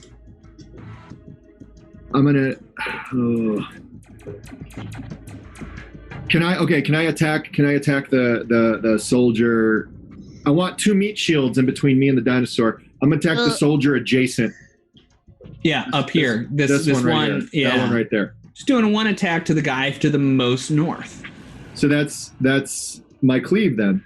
Yeah. I mean, are you cleaving? Oh no, I guess I could. No, I could make a straight. I could just make a straight. Yeah. Can I make a with straight this? attack. Wait a second. I can cleave with this action now. Right? Brazen Edge says, "This guy is so blue." Interesting. I'm so blue. I'm an android. I'm an android, K.R.A.G. I'm a killer robotic android guy. So yes, can I cleave? Can I start with that guy and cleave down? That's what I'm doing because I can cleave like K.R.A.G. You are K.R.A.G. I am K.R.A.G. So 16 on the die plus 7. That's a hit. That's a Michael Jordan, by the way. It's a Michael Jordan. 15 points of damage on the Michael Jordan. Okay, and you continue through as you just start. I'm continuing through. Oh, do I get a? It's the same bonus, correct? Yes. 17. Yeah, that's a hit as well. Yes. And that's 17 points of damage. 17 points of damage. Wow. Okay. And we need to go. All right. So you do that. Thank you, Finn, for that extra action. It's now the dinosaur's turn. It's Petunia's turn, but Petunia at the start of Petunia's turn is going to say, "Let's read some comments." Oh, Petunia can talk. Oh man, Petunia talking dinosaurs, right? I want Petunia to talk. I found one. Brian Summer says, "We are in an environment of high technology, and these guys are fighting with sticks and textiles." Yeah. Nice. I'm going to say goodnight to Zack Attack. I think Zack Good night, Attack. Zack Attack. Good night. Good night. Brewhide says, not all heroes wear capes, but they should have rugs. Hell yeah, dude. You can wear a rug as a cape. Yeah, you That's can wear fair. a rug You as could. anything. They're very useful and versatile. Brian Sommer says, fun fact, Jessica did her nails tonight with leftover body paint from Eric. That's funny. Too bright. Positive Current says, Positive Current said, "Rug on Ben action is why I keep coming back."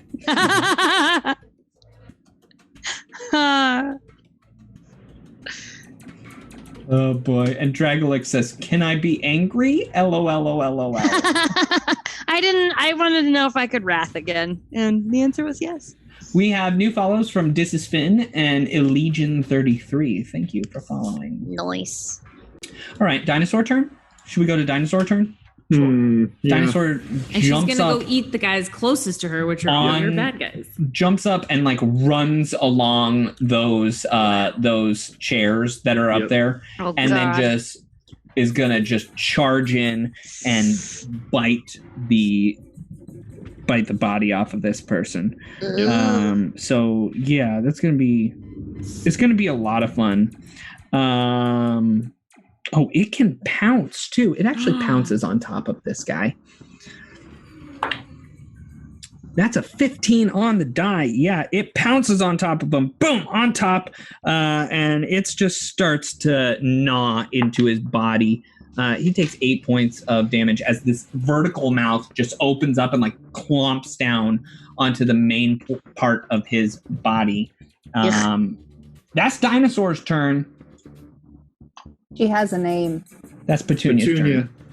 We're at the next. It's no. You're suddenly not stunned. Okay. So when you are brought to 0 in Starfinder, you are immediately unconscious and dying, but you can use a resolve point to stabilize. So Scriff is unconscious and dying, but now stable. Yeah, it's hard to tell on on drones because they don't really have a con score, so they should fall apart right at 0. But you do have resolve points, so I'm going to allow you to like have him not fall apart, but he is no longer operable. I would say because he has limited AI, like the core of the system is still working, but probably like limbs and like he can't do anything else, you know? Sure, absolutely. But I could fix him. Okay. Yeah. If I have done my math correctly, I can go through Captain Phoenix's spot on my way to the 5 feet directly north of her and be able to chuck another grenade at the guy furthest west in this line of 3, and it would hit all of these soldiers, but not Captain Phoenix. But you got to stand up. Right. So I stand up. Okay. And then I use my extra action to move. Okay. Thank you, Scott. Okay. Denuzo, thank you for that extra action. And I will draw my other frag grenade as I move. And I'm aiming for this fella to hit all 6 to the west of me. All right. 6. Once again, 6 reflex saves. Yikes. And I do hit that square. Okay. Well done, Jamie. Pass. Pass. Fail. The entire time, Nono's like screaming, crying, like matted wet fur under her eyes as she's just like, Scream! And you know, like if she could the 2 in the back fail. the 4 in the front, they all the 4 that are closest to you, they do not fail, so they pass their reflex save. But the 2 in the back weren't really looking at you; they were just seeing this giant dinosaur eat on their friend. 6 points of damage. 6 points of damage. You actually blow up the 2 in the back. Nice. And shrapnel flies forward, killing the one closest to Captain Phoenix. And shrapnel hits the rest of them. They're all feeling some pain. Yeah, these guys. If you had just fought these guys, you might be in a good position. But right now, it's looking pretty hairy. Captain Phoenix, it's your turn. Oh boy. Well, first off, do I see dinosaur? Let's see. Do I see dinosaur? I love this game. That's an 11. 11. Yeah, now you definitely see dinosaur. Dinosaur. All right. But I got 4 guys over here in front of me, yeah? Still alive? Uh-huh. All right. This is not a good situation. I'm not good at multiple people. And I don't want to leave No, but... I kablooied a few. Huh? That's true. What did you say? I kablooied a few. It's not as many as it was. No, that's true. That's true. I will take a step to here. And can I use a cone to hit the 3 of them without hitting No? 15-foot cone? Yes, you could do that. I will use overheat again. Oh, technically, where were you? Right here? Yeah. She was directly south of me. No, it was right here. It's probably just a guarded step. But... No, actually, you would have been fine right where you were. Oh, because the cone starts like in the square that you set it in right next to you, and then goes out in a 15-foot cone. Okay, whatever I have to do to not hit No. And you're gonna do a reflex save. Reflex save for my 3 Lashunta over there. Fail. 3 fails. Great. Man, I wish I had an overcharge. Or light them up. Sorry, light them up.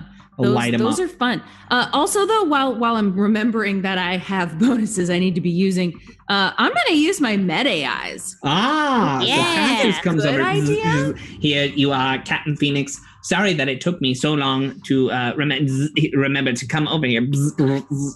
Heals you up for your level per use. So 3. Okay, so I'm going to use 2 of those then. Oops. Tell me that damage, though, because you might kill some people right now. I'm about to. Here we go. Oh, wait, I need 2. Okay. Ooh. That's going to be 12 points of damage. 12 points. Dead. All 3 of them are dead. But good job, you guys. It is their turn now. Unless, Katie, you do have an extra action if you would like to do something else. Behind you. What? Get the one behind you. Oh, yeah, sure. How's the guy behind me looking? Great. Great. He has a nice chiseled jawline. He's got impeccable hair. Looks like he's tweezed his eyebrows. He sounds like a tool. Yeah, he's a total tool for genetic hygiene. Genetic hygiene? No, wait, that's not it. No, wait, no. Just hygiene. He's a tool for hygiene. He's a manscaper. I'm gonna save my extra action. Okay, saving your extra action. Now. Now, it's their turn. So this one guy is going to shoot Captain Phoenix. Oh, good. Because she didn't shoot him. Yikes, what is happening with my dice rolls tonight? That's going to be a 13 and miss. I've got hits coming out against a Bedzagak. This guy is going to shift over here. This one's going to shift over here. 2 shots at a Bedzagak, 1 shot at K.R.A.G. This guy's going to step out over here. What did K.R.A.G do? Kill people? I didn't do anything. K.R.A.G's in red. All right, that's going to be a hit on a Bedzagak and a 18 against K.R.A.G. Against kinetic armor class, K.A.C. You got me. I got you. All right. Benzagak takes 6 points of damage. Ow! I'm almost dead. K.R.A.G takes 5 points of damage. This I'm gonna go ahead and use my meta AIs on a Benzagak. Okay. I'm gonna use all 3. This guy can't move to there. Well, that's very nice. As Patches hops out of the drone, heals up a Benzagak. I forgot that guy couldn't get up and move away because he had been pounced upon. But this one next to K.R.A.G is going to move away, and he actually turns and shoots at Petunia. Oh. Let's see. He's going to hit Petunia. And Petunia is going to take 4 points of damage. And now Petunia is an angry Petunia. Uh-oh. Petunia doesn't like being shot. K.R.A.G, you would know this, that Petunia doesn't like to be shot. So that's kind of what's going on with that scenario. This guy drops his gun and pulls out just a long sword and is going to try and strike at Petunia. By the way, when that guy took a shot, K.R.A.G, you were able also to take a swing at him if you would like. And he hits Petunia with the sword. I'm going to make as little movement as possible, and I'm not going to go after that guy. I think he's made his own bed. He's made his bed. Yep, I think that would be fair. All right. Now it is a Benzagak's turn. Real quick, Sam gave me meta eyes. How many? I gave you 3, so you healed for 6. 3. So I healed for 6. Oh, that's so nice. It's like nothing even happened. What a dream. Okay, dude. Which guy do I want to pew pew pew? All I know is I want K.R.A.G to suffer from a bad agent of chaos before this is all over. Just somebody please make my dream come true. I don't want that for him. Oh boy. Okay, so these fellas directly above me, there's 2 of them there. And how bad are they? Bad. They're mean people. No, I mean, like, are they almost dead, or are they like looking pretty good? Bad to the bone. Benjamin Birch, how level of dead are they? They're like one of them is like a little over half level of dead, and then the other one is feeling no death. Which one's the one that's feeling no dead? The one that's like backed up against this wall, deep in the corner, up into the north. Okay, I'm gonna shoot him. Plasma bolt. I dropped my dice. Wait. Ooh, that's a 16 on the die plus my bonus. That's gonna be a dirty 20. Dirty 20 is a hit with that rug. So 1d4 plus 1.5. Pachoo! Oh, you shot him. No, I shot him. I used my plasma bolts. Yeah, roll your damage. But you dropped the rug. You can hold a rug with one hand. Right. It's not very heavy. I'm very strong. It's so long. She's explaining. Think about a rug that would do damage. It's a long rug. I'm a very strong lizard, and my rug is one-handed weapon with reach, and it does a d20 damage, Ben. Yeah. Get out of here. Only fair. What is the damage that you just rolled? 10. 10 points with. Wow, that's a good gun. 1d10, and we got 10. Nice. Ooh. Now they're looking more dead. We move on. It is K.R.A.G's turn. K.R.A.G, what would you like to do? Yeah. I'm trying to corral these people to get out of here. We don't want to face this dinosaur. And personally, I don't want to have to kill this animal. Petunia. Yeah, I don't want to have to kill Petunia. Roll a perception check. That's a Michael Jordan. Michael Jordan. Ooh. You realize that Nono's drone is down for the count. And it's like, this is like, that thing isn't moving. It will take effort to drag that drone, that thing that's been running around like a dog behind you. It's going to take time to move it. What have you done here, Ben? What have you done? Petunia. You know what? It's Ah! Ah! Yeah, do that. Yeah, I'm doing that, and I'm killing the dinosaur. You made me. You're gonna make me kill a dinosaur, Ben. I get frenzied. I get up in Petunia's face. Okay. And I take a big old swing. Okay. Oh, what a cool move. 20, dirty. That's on a the hit. Swing at Petunia. I was definitely going to try to use empathy on the dinosaur on my turn. Yeah, well, the dinosaur's going bye-bye. No, you're good. You're good. Maybe she's just going owie. 18 points of... No, more. 20 points of damage on this. 20 points of damage on Petunia. Wow. Rough job for Petunia. Now it's Petunia's turn. Uh-oh. You've just hit her very hard. Very hard. She does not like that. I don't care. I don't like you, Ben. Oh. Just kidding. She's going to use a little claw bite action here. Claw bite action.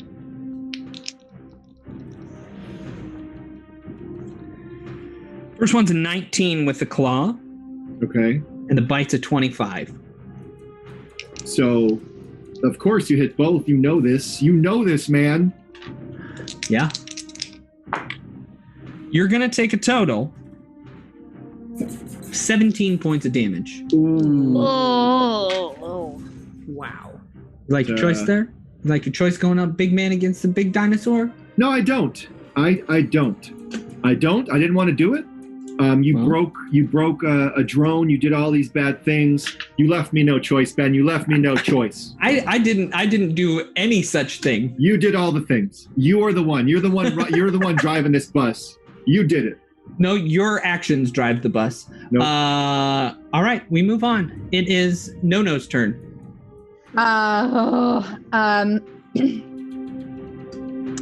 No. Still just sobbing, like you wouldn't expect it, but as she's crying and her fur gets dark around her eyes, it almost looks like mascara running. She is going to run back south towards Scriff's unusable body. Yeah.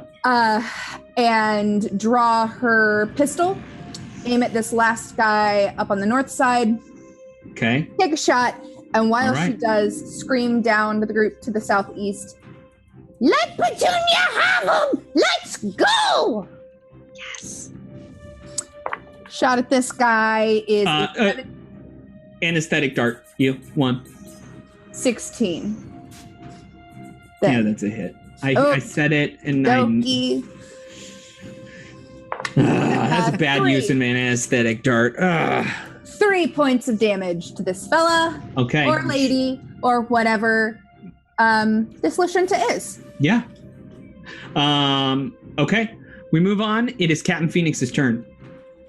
I'm gonna see that there's one guy left, and having been very impressed with No throughout this entire journey, I'm gonna kind of like give a nod, and I'm gonna move. I'm gonna move 40 feet to here. Okay.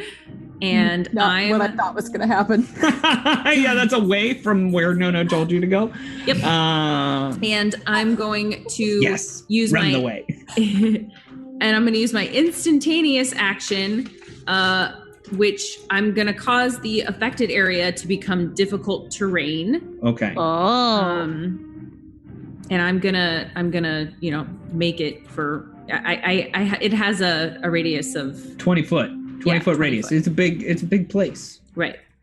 So where is that radius? Oh, I'm on the wrong thing. Hang on. 5. Sorry. It's hard for me to understand how radiuses work.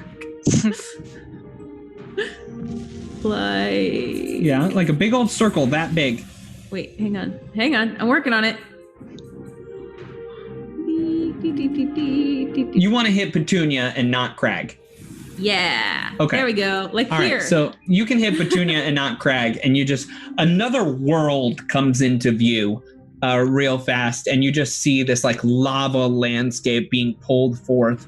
It almost looks like the sun itself is peeking through the ground, but then you just see that this hot burning embers are on the ground, and it shocks the dinosaur, and it can't move. Great. And then I'm going to use my extra action. Thanks, Finn. Woo! And I'm going to cast Junk Shard at Petunia. Okay, cast So Junk you're- Shard at Petunia. You're going to get a reflex save. All right, good thing Petunia's got some reflexes. 22. Yeah, well, Okay. you'll take half of this, Okay. which is fine because it's 3d6 of piercing and slashing damage. Get ready, Petunia's coming. Woo! 6, 7, 8, 9, 10, 11, 12, 13, 14. 14 points, so 7 points. Why did I say 3? 7 points. So Petunia takes 1 point of damage. No. Okay, you do Junk Shard. You hit Petunia big time. Ouchie, ouchies. It's now the other people's turn. One shot against No because you just shot. That is a 18 against KAC. Yeah. Hey, That's Ben. 5 points of damage. Did Yes. Did I get skipped? Yes, you did, Mog. Yes, you did. So we're gonna hold on to that thought, No, and we're gonna go to Mog. Mog, what would you like to do? You know what? It's the 2 thing. I was really well. Actually, you know what it is? Is that Abenzagek and Mog, when they're right next to each other, we got to get new clothespins because they look exactly the same to me, even though they're clearly different. That's how friendship works, Ben. Oh, I'm sorry. Yes, it is your turn, Mog. I'm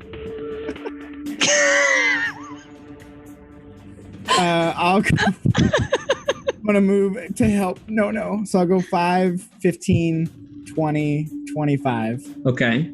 And then I'm going to move again and go 5, 10, 20. Okay. And then I'm going to use a free action to ooze in that dude's spot. Yeah. Yeah. Give him the ooze. Yeah, you ooze him. You're like Slimer. Good job. Like Good turn. He still does 5 points of damage. It was really important that I didn't get skipped to do that. Actually, you know what? I will say that he doesn't do that because it would have impeded his shot. So this guy, when he's oozed, that's difficult terrain, correct? Yes, it is. All right, so he's going to move out of that spot. Not a guarded step because you can't do that in difficult terrain, but it is a move away. So you could take your attack of opportunity. I would love to. Yeah. And you know what? It's not defensive. It's offensive. So offensive. It's offensive. So even. offensive. 14 total. 14 is a hit. Yeah. Roll your damage. Good job, Mark. D4 plus 0. 3 points of damage. It's almost like hitting with a rug. All right. He backs up, and now he's going to take a shot at you, Mog. Good. But he misses very poorly. Does he? Because my armor class is really low. I rolled a 7 total. So, yeah, I think you're... this guy, seeing that Petunia is gone, is just going to bolt. He gets up, and he runs this way. These guys are, like, going to scatter to the wind. So this guy starts running over here. This guy starts running over here. This one doesn't know what to do. So he like runs in between all of you. Attack of opportunity. Provoking an attack of opportunity from Abenzagak and from K.R.A.G. Yeah. Thwack. Ah! 19, Ben. 19's a hit. And 18 for me. 18 is a hit. 16 points of damage, Ben. 16 points of damage. Actually, Abenzagak, you cannot do this because you don't have a melee weapon in your hand. You have a gun. I have a rug. Right, I have a rug in one hand and a gun in the other hand. You pop him with the rug, even though you should have no ability to do so. Roll your damage with this rug that you've cut up, turned into a papoose, then turned back into a weapon, K.R.A.G, please also roll your damage. I said I got, what did I say, 16 points of damage? 16, yeah. You kill this guy, and then Abedzagak hits him with a rug. This guy is also going to run away and do the same thing if you two would like to, murder the rest of my guys here. I got 4 points of damage on my thwack. Okay. I get another. Yeah, you guys both. Well, no, you only get one. So that guy is running away scot-free. Could Abedzagak use their attack on the second guy since the first guy was already dead? Yeah. Nice, Jamie. Thwack. Rules. He's dead. He had 1 hit point. Yeah. Good job, Abedzagak. You hit him with a rug. The rug did it. That's right. That's right. Never down a rug. Murder. Abedzagak, it's your turn. Oh, I'm full of fun feelings now. Okay. Who is left? Petunia. Oh, no. You gonna rug Petunia? I don't think so. Oh, boy. How's Petunia doing? There's a couple of guys up. What do you want? Like a death count on these? Petunia looks deadly good, bad. Deadly good, bad, huh? Yeah. All right, well. Just like Deadly Do Right is Deadly Do Dead. I think between me and K.R.A.G, we can take her out. I'm gonna come. Hold on. I have my hand and not my arrow. Hold on. I'm going to come up 5, 10, 15 right here. So I'm right here, yes. Yeah. And I'm gonna thwack her in the face. Can't thwack from that far away. You could shoot from that far away with your 2-handed gun, which you've had in your hand. How many hands do you think you have? Get out of here. Thwack them with the rug. They have a tail, okay? They have a tail. I have a tail. Thwack, thwack. I could thwack in the front, thwack in the back. Yeah. Playing with Jess is absurd. All right. Go. 18. 18's a hit. Roll plus your attack damage. bone. No, plus my attack bonus. It's 21. a hit. It's 21. a hit. Roll damage. Good. 3. 3. 3.5 or just 3? Just 3. Just 3. All right. 3 points of damage. I mean, if you want to take 3.5, please. No, by all I'm means. not taking 3. Wait, don't you get the +2 to your damage, not your attack, when you're frenzied? Yeah. So you would add 2 to your damage. 5 points of damage. Yeah, rug power. Rug power! All right. Abedzagak hits a dinosaur with a rug. You don't get to say that too often. What a weird sentence. Mog, welcome to your turn. This feels familiar. Oh boy. I am going to take a guarded step here. Okay.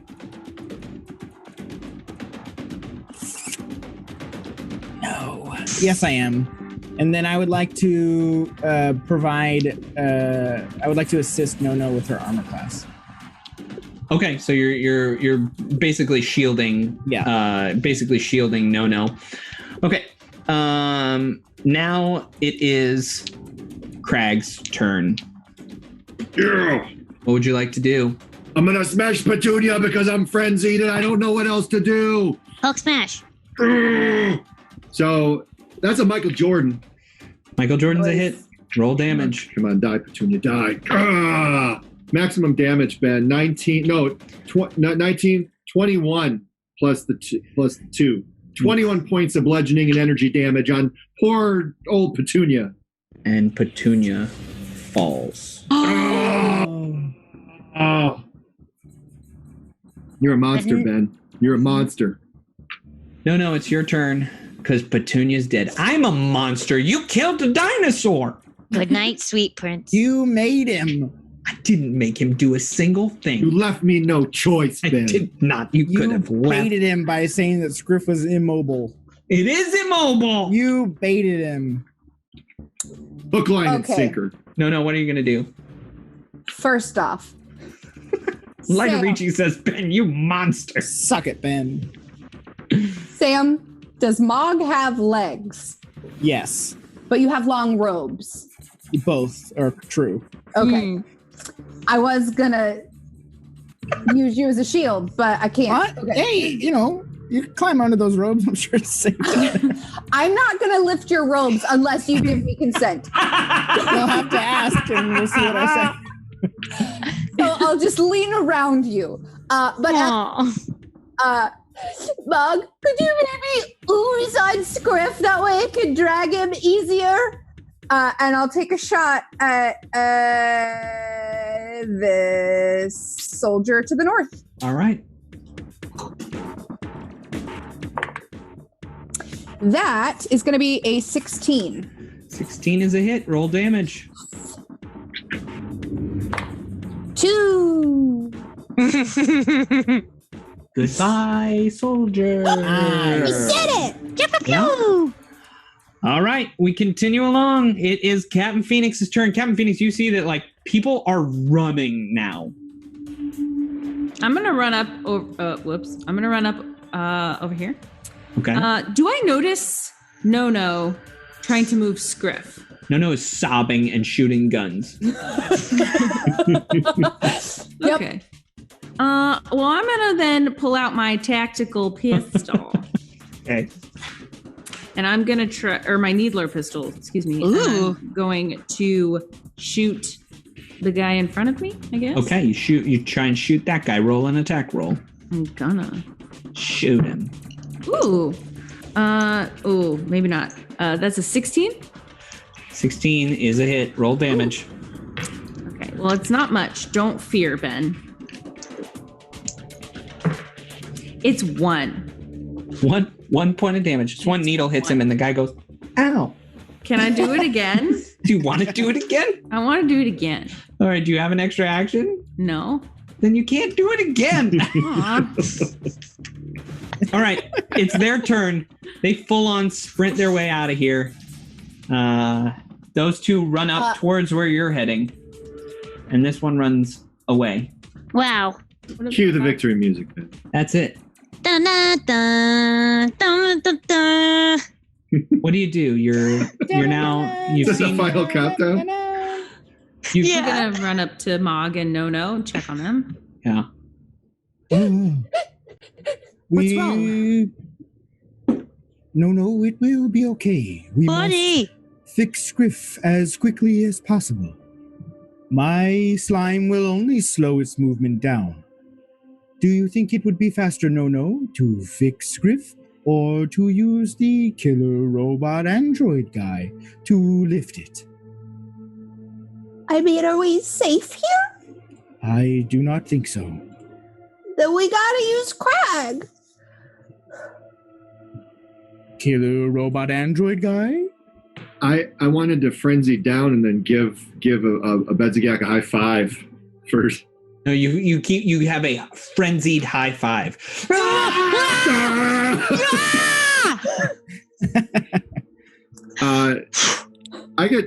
We get frenzy out, right? We're frenzy. Yeah. Can we frenzy down? Frenzy down. Frenzy down. I need a drink. You said you needed to use me? No. Oh, sorry. Perhaps you, K.R.A.G, and Bedzigak could lift Scriff. K.R.A.G can do that. Do you want me to put him in the papoose? Yes. K.R.A.G, if you don't mind. Can Scriff fit in the papoose? Scriff can fit in the papoose. Absolutely. Might be a little forward heavy, but We're getting Scriff in there. All right, Scriff gets put in the papoose. Where do you go? Do you go back into the room of death to sleep another night, or to go forward?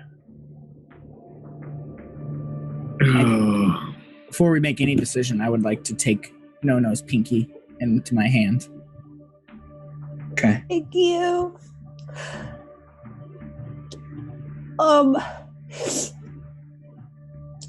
I mean, if we go outside, is it like,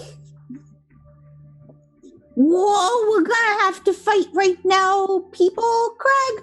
Or is it like, we can hide a little bit and take a nap? There's gonna be, I feel there'll be more Lashunta ahead. We could probably take a 10-minute rest here. That's about it, though. Unless I'm wrong, Ben. No, that sounds exactly right. My opinion is that we must continue on in some sense. Captain? Yes. We must move forward. I have to believe that there might be somewhere we can rest for 10 minutes, at least. But I, too, fear I am in a weakened state as well. And I won't be much help in the future. Not until rest. But we must continue on. We must get out of here. You head up the pathway towards your final destination. It's been a while. You've been, remember, you came down here on the word of Honorary Officer Mims, who said, this is where the Warrens are. That's probably where all of these bad people are trying to control Asana Town. You've seen it in the distance. You've seen this complex. Shines like the sun, even in this darkened area down here, even this strangely lit area. It's pretty quiet as you walk up to it. There's no soldiers running close by. There's nothing really panicky as the rest of this complex has been. It's just one building, one thing standing in your way. And you have a strange feeling in your stomach. Strange feeling like you've gained a level. You are on level 3, not you, K.R.A.G. You came in level 3. Get out of here. But the rest of you are now level 3. Congratulations. Wow. It just feels so good. Right? You sure I don't have a feeling in my stomach? Because I kind of feel like I have a feeling in my stomach. You know what? I might have to pee. I might have to pee. You have a feeling in your stomach, and it's 0.5 of a level. You are now 3.5. Today was weird. Yeah. The only thing in the game that can do 0.5 damage is rugs. Everyone, that is our episode of Things in Space. Thank you for hanging out with us. I think we got a few more minutes here. We could read some more comments. I know we're over, but, whatever. Let's read some comments, have some fun, and then we'll get out of here.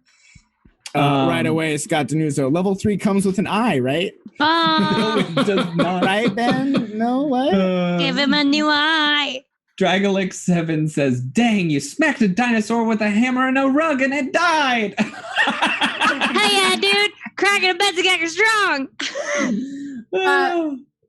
2 back-to-back really got me. Brian Summer earlier said, Jesse's got a rug. And then followed up by Real Bonus 98. Is a rug pop like a towel snap? No, rugs are very heavy. It's more like a heavy, thunk over the head. People are going nuts about the thwack in the front, thwack in the back. Brewhide says, thwack in the front, thwack in the back. Best quote. Brewhide says, plot twist, Rug has been villain all along. Oh, man. boy. R.I.P. Petunia, indeed. Dispin says, Science Man, Mog should grow his eye back. No, he's not a real slug man. He's just he's an Asharu, which don't regenerate their body parts. Fun fact for everyone out there. This is not the first time K.R.A.G has killed Petunia. So this is just it's history repeating itself. Oh, no. Petunia in our first campaign was a warthog. A giant boar. A giant boar at K.R.A.G killed. But this is a different K.R.A.G and a different Petunia now, isn't it? Mm-hmm. We've been followed by Blazon Edge and Queen of the Goths. Thank you for the follows. Nice. This has been a lot of fun tonight. I've had a blast. Let's all talk about what we've got going on this week, because it's a big thing coming up on Monday. Crits and Giggles returns. I'm gonna grapple everything all the time. No, we get to level up there, Jamie, because we took a hiatus. So so leveled up. You're right. Oh. No. On Tuesday, we've got some more DAT family time. It's a lot of fun. You come hang out with whoever from the DAT network is going to pop in that day. It could be any one of us. It could be none of us. It could be all of us. It could be one of Mog's eyes. It could be two of Mog's eyes. Who knows what it'll be? But we'll always be doing something different and something fun on Tuesday nights. That's at 7:00, so make sure you check that out. Then we've got DAT Bad Show coming in for another episode on Wednesday. Jared's telling a great story, so make sure you tune in for that. Thursday, you have the day off. Friday, normally when we have Heroic Endeavors, well, you don't have Heroic Endeavors for a little while because it's taking a break. It's taking its season break right then and there. It's relaxing. And then on Saturdays, you are right back here with a little bit more things in space. And what do you say, K.R.A.G? You want to come back for one more week? I bought a third tin of blue, so that's what I'm talking about. You got me for another. You got me for another one. Yay! Blue. I'm very happy about that. Just a reminder of a couple of other things. There are only 3 more episodes left of Things in Space. That last one will be on the 8th, and that is our season finale. It's going to be big. And then also don't forget that we have the very special Gen Con show at some point in time on the 2nd of August. It will occur on that Sunday at a time. TBD at 4 p.m. Now, those of you who might watch the Gen Con show in the future, or anyone that watches the Gen Con show and then comes back and watches this episode, well, you've already seen something similar now, haven't you? We'll catch you next time for more Things in Space. Yes!